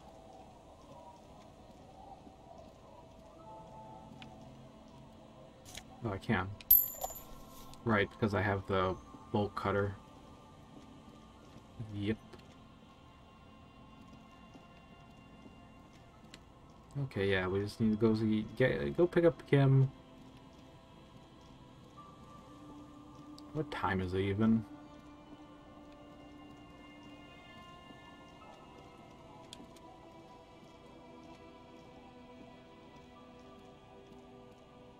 It takes you a moment, but the reeds bend forlornly toward the sand. You see slabs of concrete north. In the east, the city center hums to you. The constant, distant song, louder on this part of the trap, feels light and silent as you pick it up. Something is different here. Really? Look closer? No locust. Oh. No phasmid either, but still. Immediately yell, it's empty? Look closer still. Nothing. No traces of the locusts or the Insulindian phasmid. What happened? The reeds continue to hiss around you as you put the empty trap back on the ground. Time to consult the professionals, Morel and Lane. Yeah. That is odd. Seemed like the traps didn't work after all. Sadly. Oh wait, can I? Oh wait, I need to go up the stairs. Okay, hold on. I found something. Some magnesium in the brick walls. Some stuff. Okay, cannot gain entry there.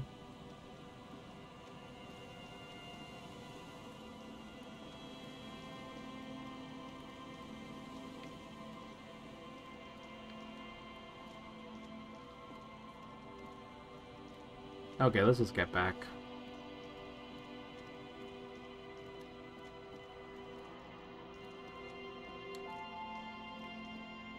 Actually, let me stop by the pawn shop. I think they mentioned something about having a VHS player. The boomboxes wait on the shelves. And your boombox, that gold and amber. A typical Martinez streetlight sits among assorted floor and table lamps. I don't understand why you would want to buy a street light.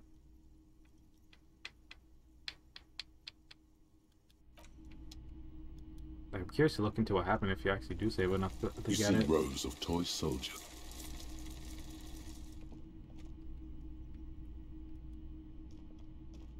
Hello, hello. Let me now. They sold a cassette player. Interesting. Oh well.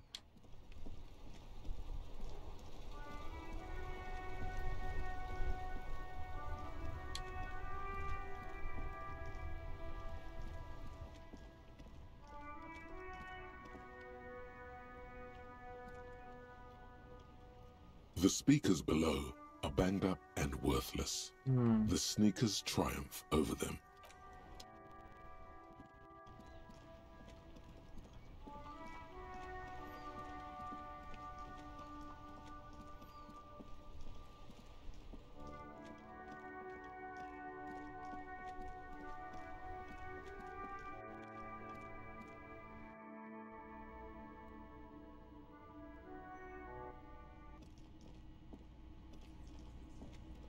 Oh.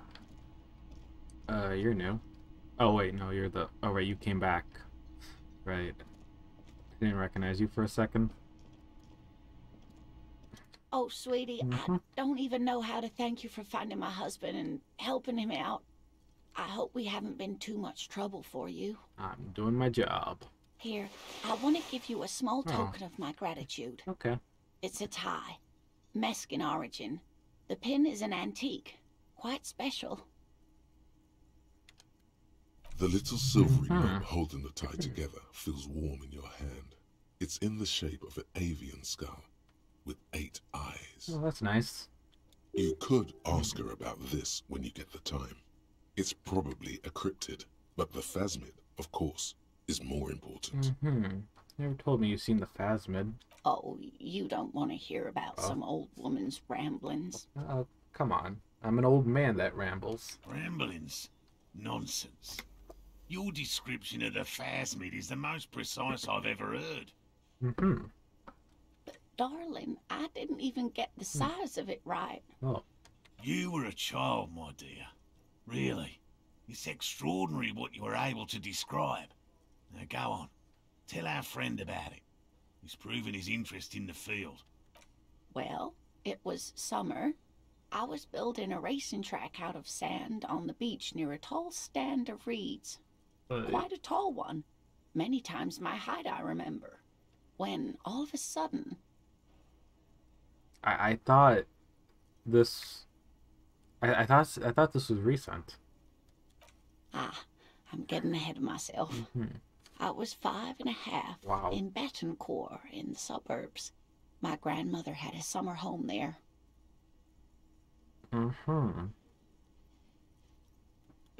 Betancourt got bombed in the war. It used to be quite near, circa 20 kilometers from here.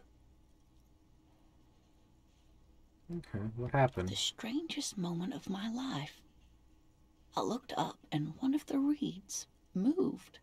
Not like a plant, but like a living thing. It stood up and looked at me.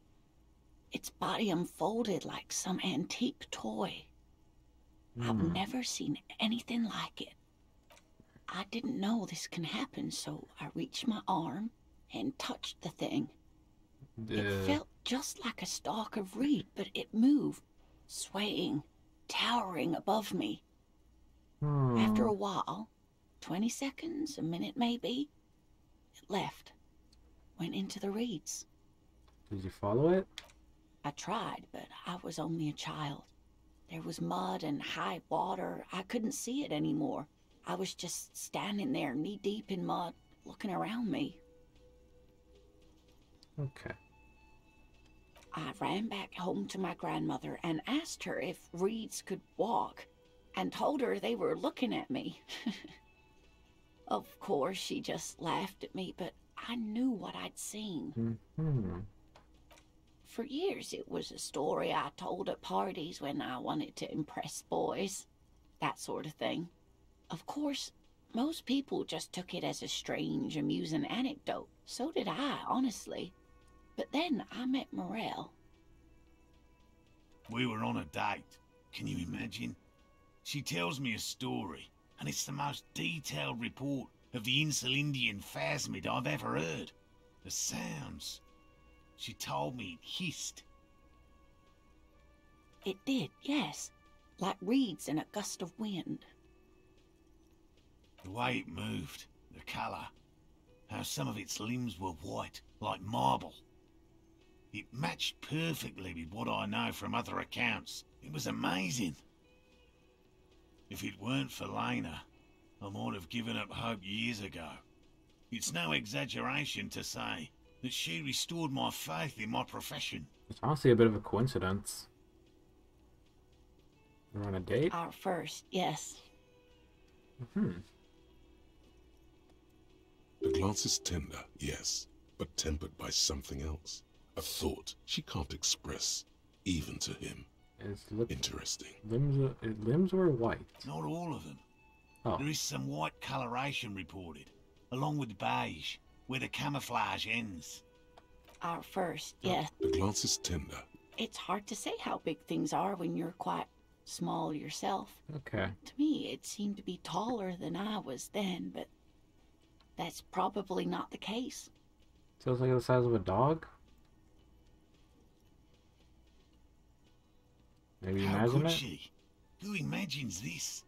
She didn't know about the Phasmid. This is the main thing here. What makes it a confirmed sighting? She had no previous knowledge of the insect. So she couldn't have made it up, or imagined it. That's true, yes. I'm almost certain neither my mother nor my grandmother knew of it. It was only when I started telling my story as a teenager that boys would tell me, Lena. You trying to tell us you saw the Insulindian phasmid out there in those reeds? Get out of here. They just give me a cider and ruffle my hair and tell me to stop dreaming. Okay, But I well, saw it. thank you for sharing this with me. You're welcome, Yeah. sweetie. I do appreciate the chance to relive it whenever I get one. It was just Maybe you can convince her such to an tell you impossibly sunshiny day. about some cool So warm. cryptids. No, you don't have any new winning tactics to get the woman to spill don't. the beans about cryptids. Okay. We'll probably report to him about the traps. I couldn't possibly shower thanks on you as enthusiastically as my wife has. But I am grateful for your assistance, officer. He tries to play it cool, remain professorial. So I checked out the but traps. inside, this man is itching for some news on those traps. Yep. And actually knows after about Gary. No. No, of course not. Why? Well, he's been a little unenthusiastic about the trip. More so than usual. That's understandable. He just wants to get home and warm up. Alright, so I checked all the traps. Good. Yep. Okay. And? One of them was empty. Completely empty? Yep. Yes, there is nothing in the trap. No locusts, no phasmid. No locusts? No phasmid either? That's not ideal, but... It just means the Insulindian phasmid is even more clever than we thought. She's engaging in a well-known self-deception called motivated reasoning. You should correct them. Yes, the Phantasmadeia picked off the locusts and escaped. This is good news, though we'll have to reconsider the design of the traps. Make them more secure. Another trip to the reeds. Oh, Gary's here. Yes, that's exactly what it is. What it dealt Hunter, this phasmid. It's not very scientific to reason backwards from a conclusion you want to be true. I don't know. I'm not persuaded. Let's go with the first one. Of course. Be sarcastic. Unless you have an alternative hypothesis you'd like to venture. Mine stands, okay? Oh. Actually, no. Excuse me for getting emotional. This is a big deal for us. You've helped us twice now, and brought some great news too. My gratitude, and the gratitude of the Société Cryptozoologique de Ravachol, is yours. Some kind of foul play might be afoot. Okay. Theft. Develop an alternative theory about the missing locusts. I got -1 for insulting him, but yeah, let's go for it. Consider the way the empty trap was disturbed, as though shaken. Most likely the hands of a young person. Hands small enough to fit inside the trap, too. You should ask the red-headed boy, Kuno. Kuno? I gotta go back to Kuno again? I think the little boy who called Kuno may have stolen the locusts. A little hooligan. But what would a child want with bags? Oh, my dear Morel. You've been an old man for too long. Kids love to torment insects almost as much as they love to torment old folks. I'll talk with a little grandma and see what comes up. Oh, you've been such a dear to us. Mm-hmm. Please let us know whatever you turn up. I have a feeling we're getting so close. Well, I see you've got all the help you need. I'll see you tonight at my place. Let's play suzerainty, but no more field trips for me. He hasn't been particularly forthcoming before. He may well still be hiding something. After he's left, it's too late. Really, Gary? We're getting somewhere here. I'd love to play suzerainty, but... Lena, I'm sorry, but you're not getting anywhere. It was some kids. I know the little mutants around here. Leave anything out in the open and they'll steal it, even if it's bugs. Morel, it's been fun, really, but I need a bath and I have deliveries to handle. When this tea is done, I gotta run. No, no. No need to apologise, Geary. You'd be more than helpful. Okay. We'll have to take a rain check on that game of Sue's Reinty today, though. We're gonna follow this through. Alright, might as well just talk with him. Always a pleasure to see an officer of the law. Alright. Scared him with the apartment and +1 thinking about the armor. Why is he shifting around like that? Analyze Gary's composure. That shirt looks very uncomfortable on you. Look at the buttons, barely keeping that thing together. As if something is ready to rip out from underneath. His massive musculature? Something is worn underneath it. It sounds like he's wearing some kind of armor under his clothes. You can't tell it's there just from looking at him. Probably stolen from the corpse in the yard near where he lives. I see that you're a connoisseur of high-quality combat gear. I knew you'd figure it out, officer. Oh, I'm sorry I didn't tell you at once. For the raid. I was... Welcome, raiders. I cracked the case. I was ashamed of what I did. Yeah? And I didn't want you to know. Really? We're not detecting falsehoods, sire. He's gearing up to admit the truth. Gary, what's going on? I took the hangman's cuirass. I didn't mean to. I got you, Gary. God damn it, Gary. I know. Shame on you. Give the cuirass to the officer at once. Exactly. Gary didn't mean to interfere with your investigation officers. He's just thick-headed and poor as dirt. But he's always helped us, given us a place to stay, and he's followed Morel into God knows what jungles. God. Give me the armor now. Why did you really put those clothes in the trash?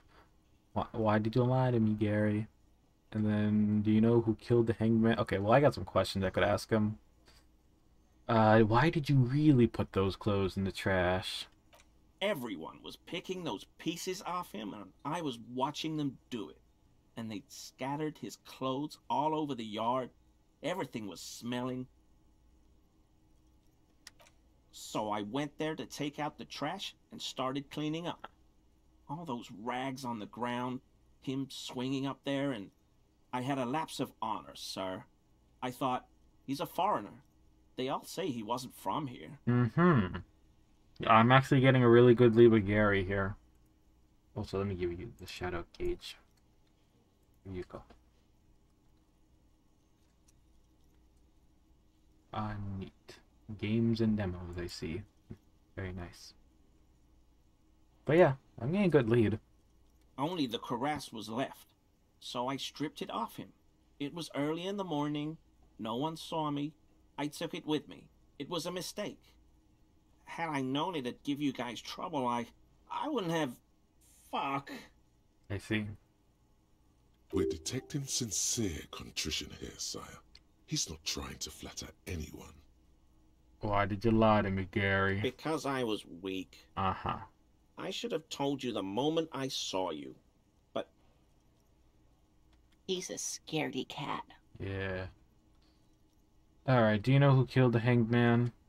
I always thought it was the Union, but I sure as hell won't go around saying that anymore. You have my word. I don't know, and I won't be running my mouth on this subject anymore. This is all he knows. Give me the armor now. He sighs again, hangs his head, take and your clothes off, his Gary. shirt fully. A cuirass that matches the dead man's boots comes into view. Soon it is in your hands, smelling of his sweat. But so light to hold, like a bag of cotton. Okay, we're done here. Yes, absolutely. I will never do anything like this again. Thank you, Gary. I won't mess with Mr. Clare either. You have my word. Thank you for cooperating, Gary. Okay, that's great. Oh. Let's see, so... Let me actually test out the armor on me. Sweet. Oh, third eye, 10... Okay.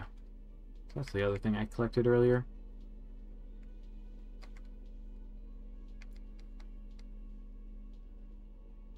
You got thicker skin with this.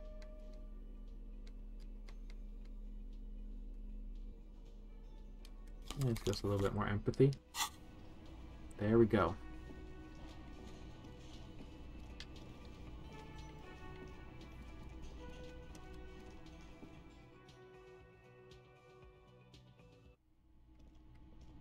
And is Jin still in his room? He might be. Like seriously, where the bloody hell is Jin? I think hold on. I haven't seen him in forever. Let me actually see if I can check the map at the moment.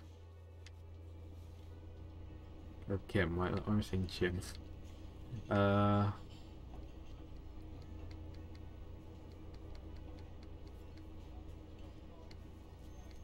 There's doors, okay.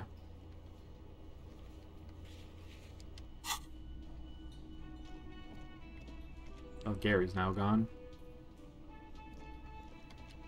Can I help you? Do I have a ship? It's not a ship. Am I? Because he's not. Because... Play it calm. This man... Like what? Another thing. Great. So I the love phone line is dead. Yes, and the phone company is taking its sweet time sending someone to fix it. That's pretty It's not strange. strange, it's inconvenient. Who told you that? Well played. Lena? Fine, yeah.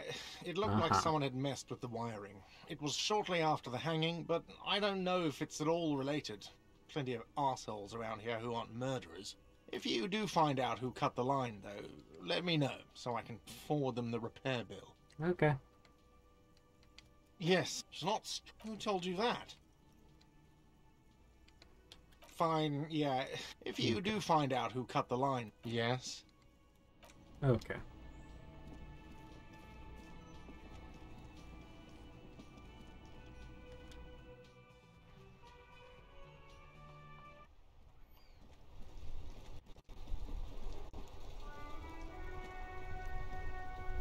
The dented yellow mailbox greets you with its graffito, bullet holes, and an RCM. Okay.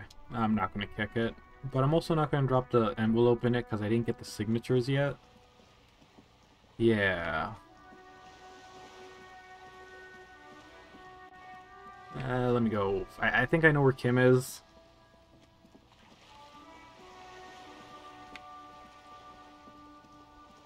I forget if last time I was with him he went to his room or... Officer! God damn it. Pull yourself together, René. Yes. The terrain here provides an interesting variety to... no! It was left by heavy artillery fire. Why what? Because that's what happens when communards hijack your country. Execute your supreme leadership. Maybe we Fine. can just read later. What do you want now? Okay, yeah, there's really not much for me to get from these two. There. Working class drunk. You know what this means, right? Case solved? Cracked it. All in a good day's work. Wait, what did I crack? What do you mean, what did I crack? Look at how working class that drunk is. It's her husband, the missing husband. Yes, and you found him. Now go and tell the working class woman. Protect and serve, recruit. Didn't she repeatedly tell you her husband isn't missing though? Doesn't add up. I'm only making a fool of myself. Do marriages make any sense? Aww. Does honor? You're not a filthy philosopher. You're an officer of law.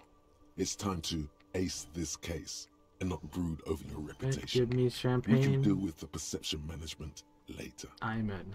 There's no need for champagne when there's honor, recruit. Fair point. Go and tell the working class woman what you found right now. The working class woman?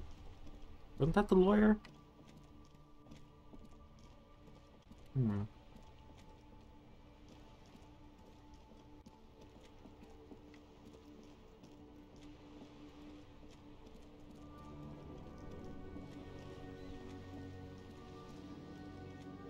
Okay. Well, I mean, so far we've found, I think, 2 out of 3 pieces of the armor. Or maybe there's gloves actually, so it might be 4 or 5 pieces.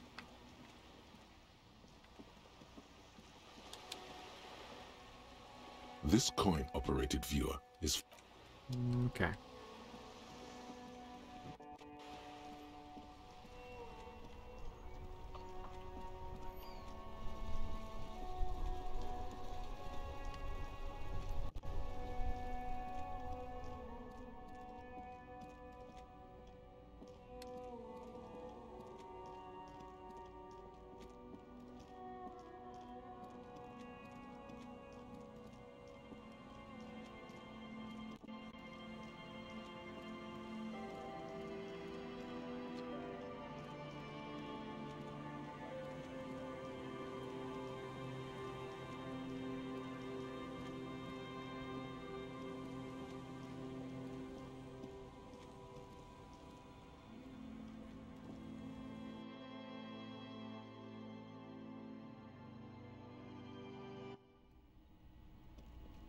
Alright, this is an empty room with a chair.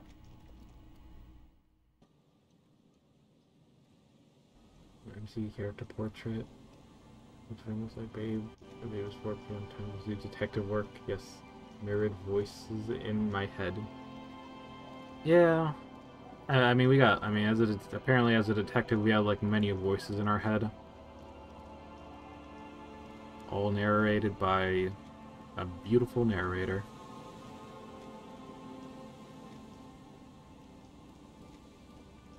Okay, I forgot which area did I actually... I think it was... No, it was down here.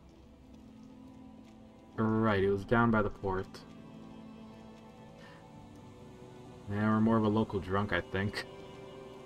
Yeah, pretty much we're a detective that just lost our memory. Because apparently we were being a drunk shit, and yeah. Also, I forgot to go check on Kuno about those, things. The locusts he might have ate. Was this my place? No, it wasn't. No, it doesn't even have a roof. Ah, dang.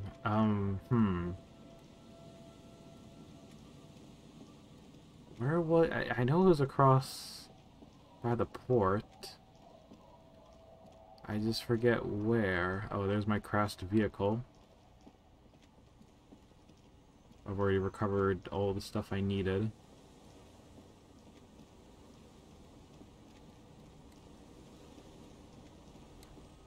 Ah, here it is.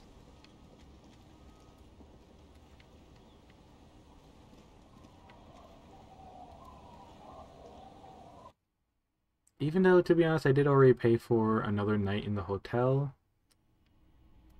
Even though we recently got this unlocked.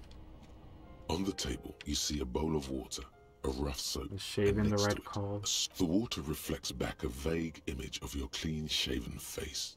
Despite the bulbous nose, unkempt hair, and persistent swelling, you look a little younger, maybe. You almost look like a professional. Yeah. You know what? It was a good call. An old mirror hangs on the wall. Okay. Do we sleep? The bed is comforting, if a bit... No time for rest, apparently. I mean, yet again, we should probably... Wait, is this car even here, or... It's... I think... Now that I think about it, I should actually go check on that.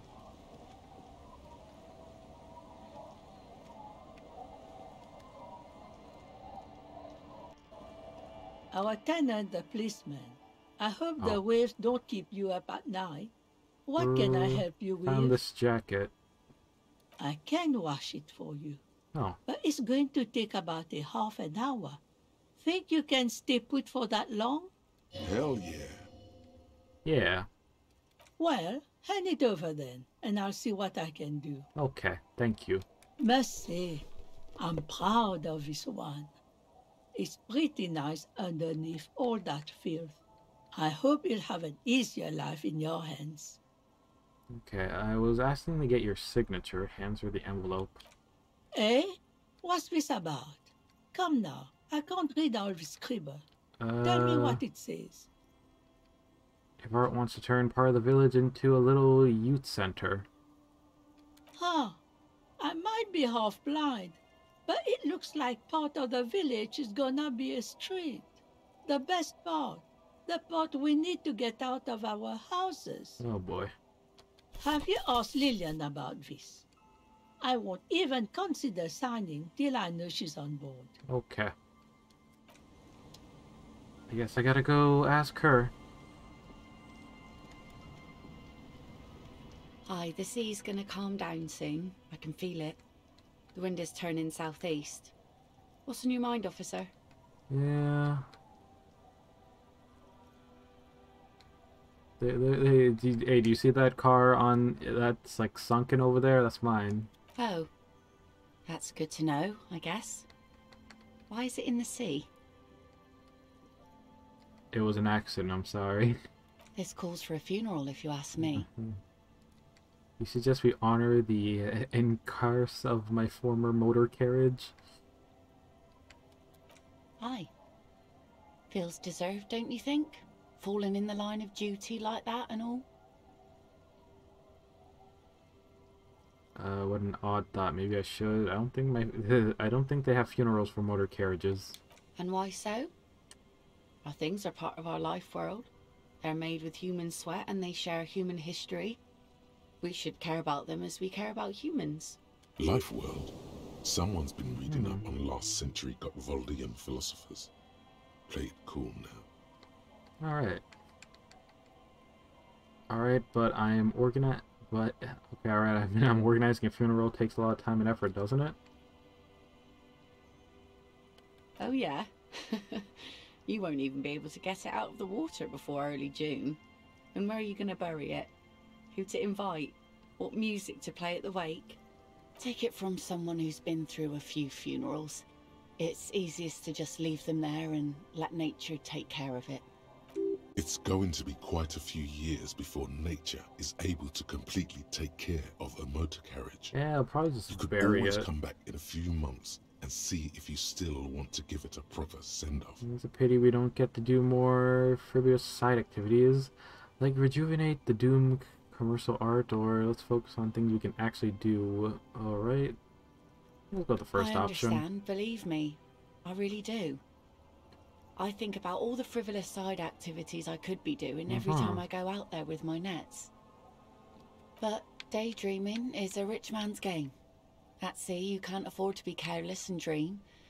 Anyway, what are we talking about here again? Here's an envelope. Are you? This says by signing, I agree to living with construction noise. What exactly is the Union building? Vart's planning to turn some of the village into a youth center. What a nice idea. Wouldn't have thought that... She sounds incredulous about the niceness of the idea. You thought what exactly? In second thought, don't sign the paper. In second thought, what exactly? Though what exactly? That Evrart and the Union have nice plans for anything. I thought they only cared about themselves. Well, I guess Union members have children too. And those members have a vote when electing the head of the local chapter. So you'll sign it? Aye. Why not? Okay. Fine. Here you go. They'll be like, thank you. Take it back, or wait, why'd you sign it? Yeah, let's just take it. You're welcome. Alright. Since we got her to sign it, we can also have the old lady sign it for us. There you go. Our tenant, the policeman. I hope the waves don't keep you up at night. What can I help you with?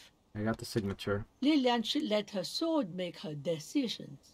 The girl just doesn't have the head for it. Either way, I won't sign. So it's a test? Aye. Lillian's not the only one who's too thirsty. She wanted to see if you would do it, and if she would. What do you have against the Union? I've seen it all before. You think they've got our interests at heart? Rich men are always selling poor men promises we never planned to keep. Then the poor get pushed out of their homes, and the rich get a little richer. That's the way it goes. So, no, I don't trust the fat man, and neither should you. In her mind, the Union is right-wing because Everard is fat. It's that simple, and there's no change in it. Okay, I need to increase my suggestion, maybe. Let's look at my clothing.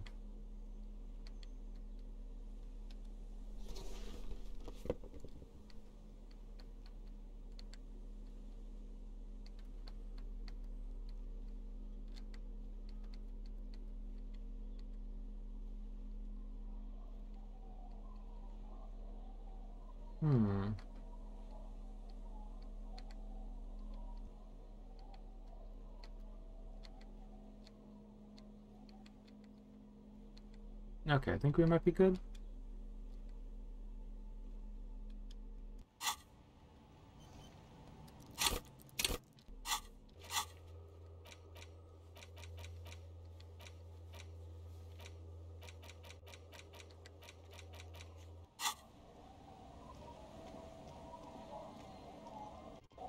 Hey, we actually do have that booze.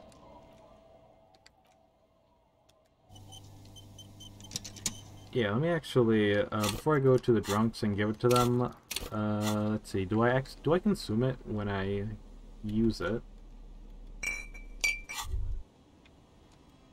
Well, hello. Someone seems to have found himself a bottle of alcohol. Here's where the magic happens. The magic. What a solid can of mass-produced piss water. Well over 10% alcohol in this so-called beer. Pop it open before it gets too warm. Wow, the gods of mass production have made this alcohol container laughably easy to open. A child could have done it. Should I, though? Oh yes, the chest pain and the dizziness. You've suffered long enough. Now it's time to drink, to live. Okay. There's a satisfying pop as the cap comes off, and the hair on your back rises like an army at attention. You've been here before. Welcome back, detective. You're home now. What will be the repercussions if I take a sip? Nothing. Some mental stuff. Nothing to be worried about. Physically, you'll be strong as an ox. I see. Oh, thank you for using your subscription with Prime. Take a sip. A golden sun melts down your throat. Whoa. Its rays filling your nostrils with sunshine. Your stomach melts from it into a happy, gooey mess. Damn. So does your mind. All the bad things are melting.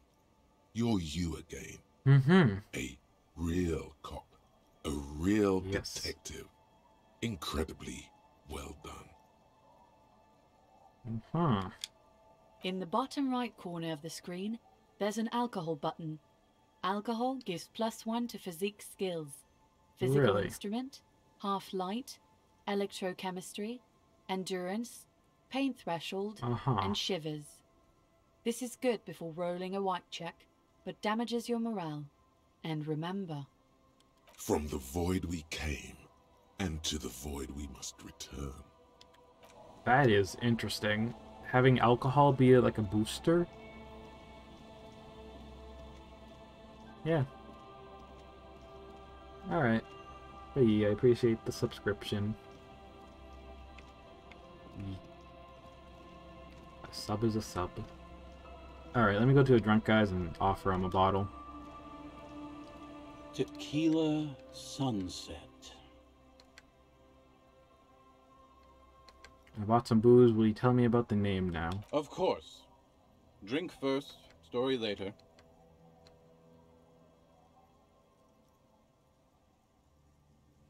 Don't do it now. That very well might be the case, but Okay, looking at how you, about the I letter? can say with great confidence that I needed more.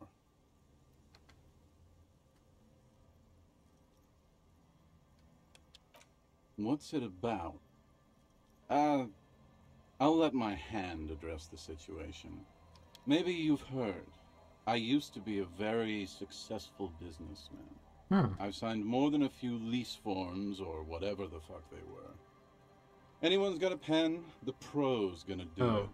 No, unfortunately. I got a freebie when I purchased a whole carton of cigarettes. Smoke cigarettes, get a free pen. Deals don't come any sweeter.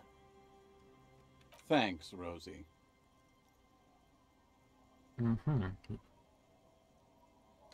Okay, you've done a great service. Hey guys, I'm a hero. Hell yes! The incapacitated drunk lay there snoring like an ancient rusting tractor. You know what? That was pretty easy. Anything else this merry band of adventurers can do for you? Or do you need to go and mail that serious-looking document of yours? Mail plaza. There's a mailbox on the plaza. Yep. Bye-bye. I got what I need. Let's go.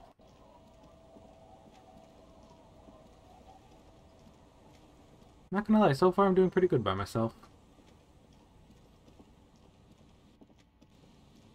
Yeah, I don't know what to do. I'm going to guess he might be back, like, Kim will be back at, like, a certain time or something? Maybe. But for now, we've made great progress by ourselves.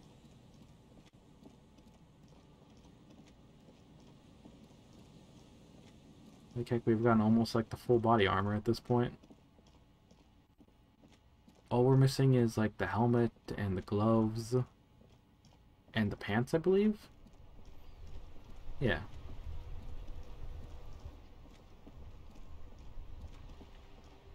I walked past the mailbox. Oh wait, no, the mailbox was this way. There you are. The dented yellow mailbox greets you with its graffito, bullet holes, and an RCM sticker. I knew I'd get to use this someday. Other than developing a personal relationship, looks like you were right. Drop the white envelope into the mailbox.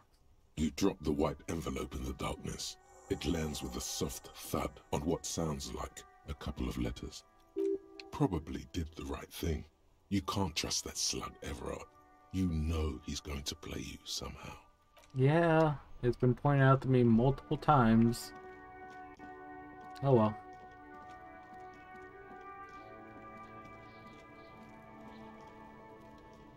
Now, Kuno. Have you taken any locusts out of box? Sweet graffito action, pig. Kuno likes that delinquent shit.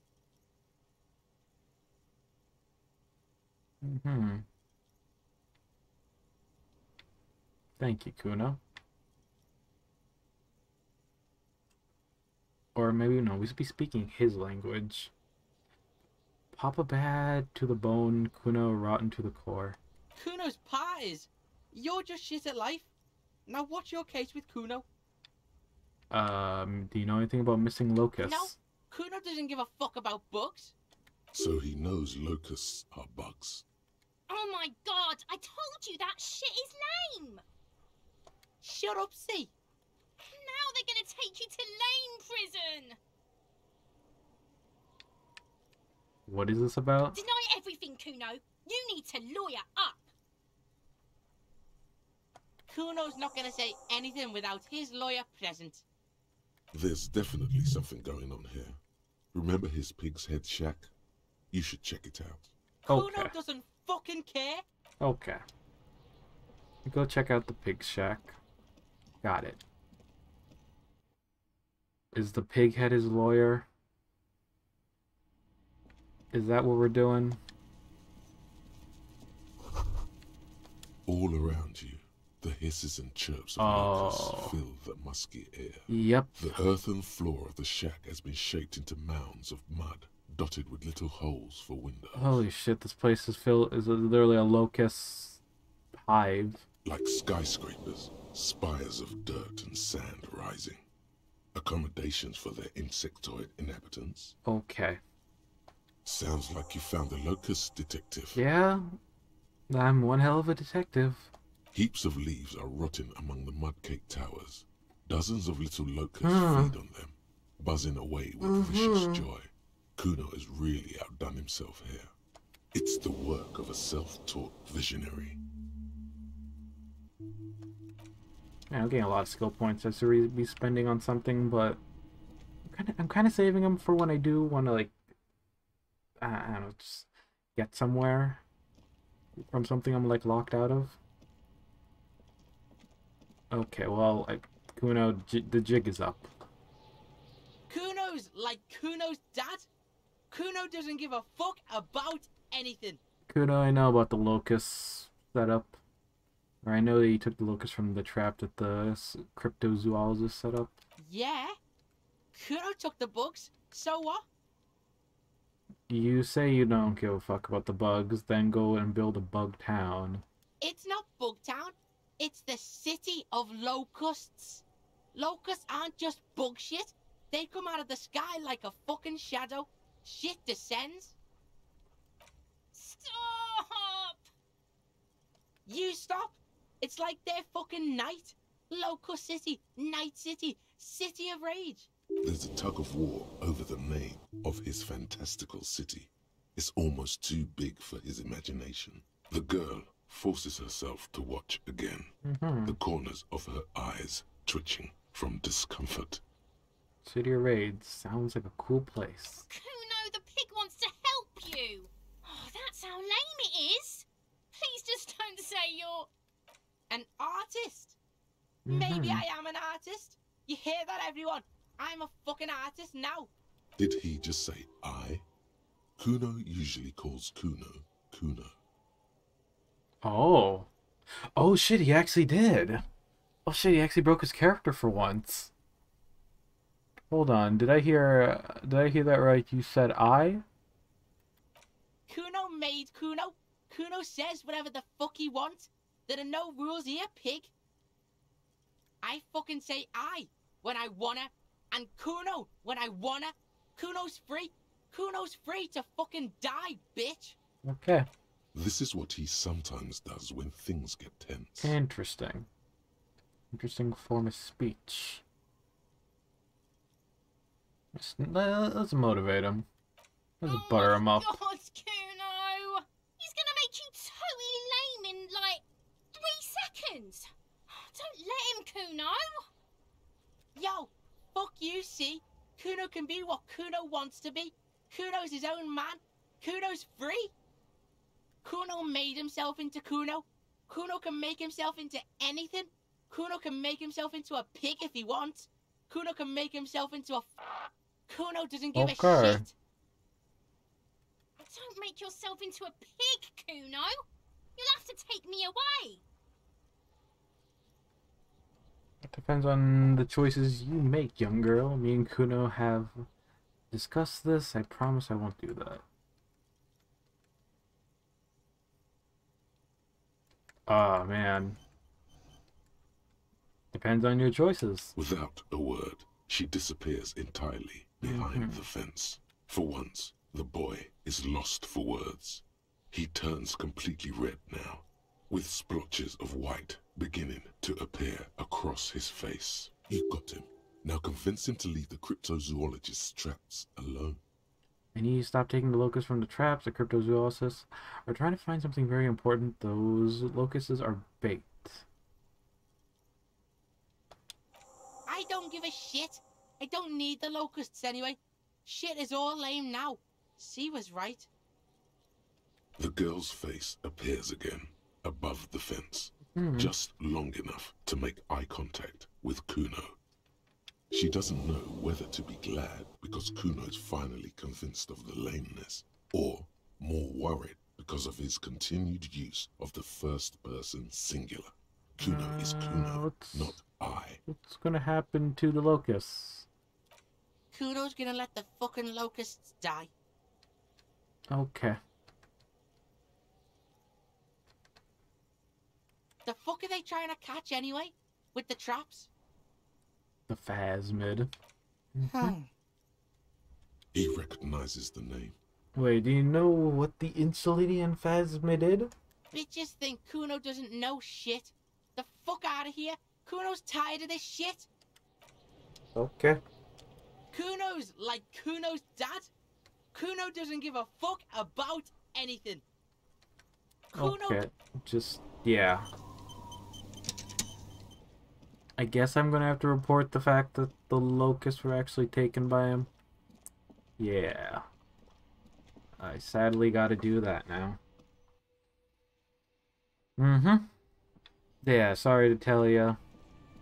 He's cryptozoologist, but... Hello, officer. I think I almost have it. I'm trap sorry. Design, that is. Oh, okay. I know you're skeptical, but I have a good feeling about this. Did you know Gary was hiding the armor? Hell no. I had no idea. And I'm still cross with him, to be honest. It's not like him. He's got his quirks, but dishonesty, disloyalty are not one of them. I don't know what got into him, officer. Thank you for letting him off easy. He won't forget it. We'll make sure he won't. Okay. Had a chat with the kid Kuno. He promises to stop stealing the locusts. So it was just a child. Yeah. Thank you for telling us. You're sweetie. welcome. This is good news, right? It means we can try again. She acts chipper, but something's changed in her tone. A hidden worry. Something is secretly gnawing at her confidence. It's not this Kuno kid or the missing locusts. It's something else. Yeah, you're right. We just need to restock the empty trap. Then we'll need to inspect the traps one more time. And then maybe we can. Oh. He's getting sick. Darling, I told you to take it easy. You're getting sick. Maybe it's time to go home. You're right, you're right. We can come back next season, when it's warmer. It's not worth risking your health. You should call it a day and go home. Refuse.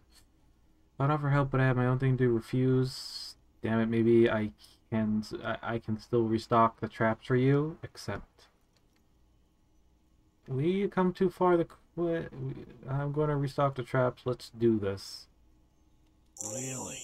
Yeah. It's too much, officer. What Morel means is we're grateful for your help.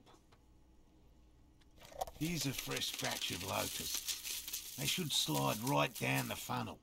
All right. Thank you again. You're welcome. We'll definitely mention you, should this lead to a discovery. Wow. Co-discovery. You'd be famous. You'd show them all. This does tingle the pleasure center. Okay. Thank you.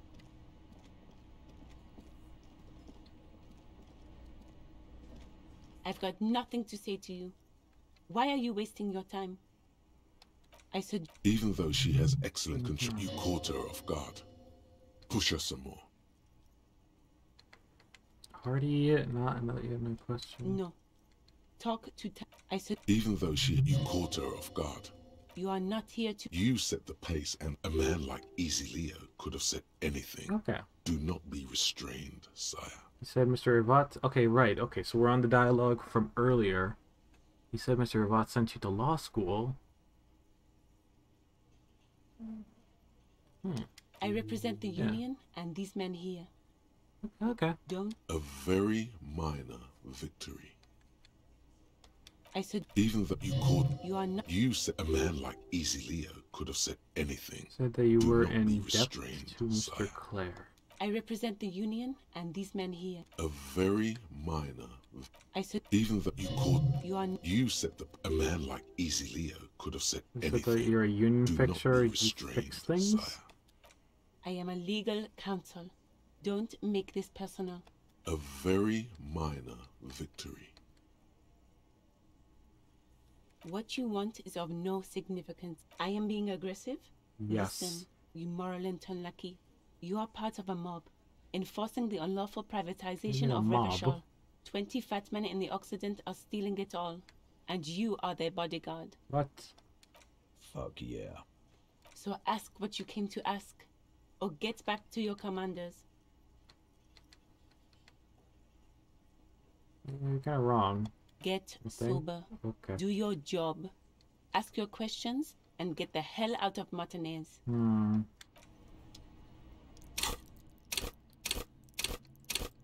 Okay, we got a lot of points.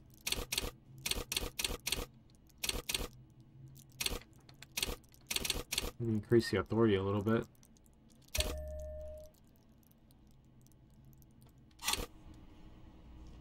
Yep.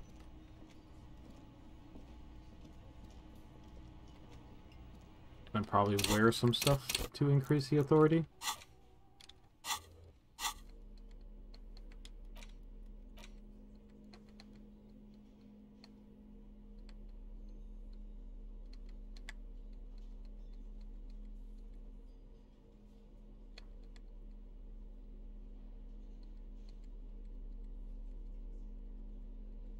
I think we already have it on. Yeah, the coat. Yeah. Oh wait, no, it gives a suggestion. Wait. Are we wearing anything to increase our authority? Yeah, okay, yeah. Okay, the boots gives us +2.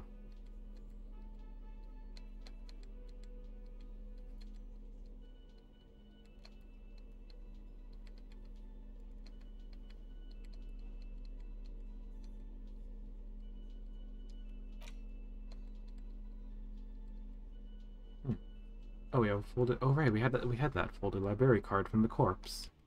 The library card is folded into two and still slightly wet to the touch. The front side reads, Central Jamrock Public I forgot Library about card that we issued got to from the Billy corpse. Measure, expires July 53. Billy is a unisex name. Could be the deceased or his family member. Probably the deceased. Look at the backside. If lost, please return the card to the library. Oh. Dial 005 02 55211 or visit us at Moreau Street, 78, Jamrock. Business hours 900 to 1800. Dang it. It's closed. You should first decide what to do with the corpse before taking any further actions. Talk to Kim about it. Whoever owns this card is an avid reader. You find a list of books written in blue pencil. Radio thriller. Stand a little less between me and the sun. The last one in the list is The Glinton Curve by M. Theobald. A library stamp indicates that the book has been returned. Most of these titles seem to be in the sci-fi genre. Some thrillers too. Okay.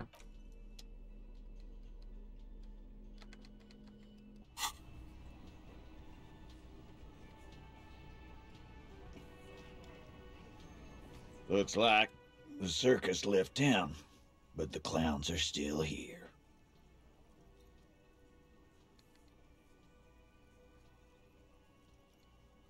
Okay, you know what?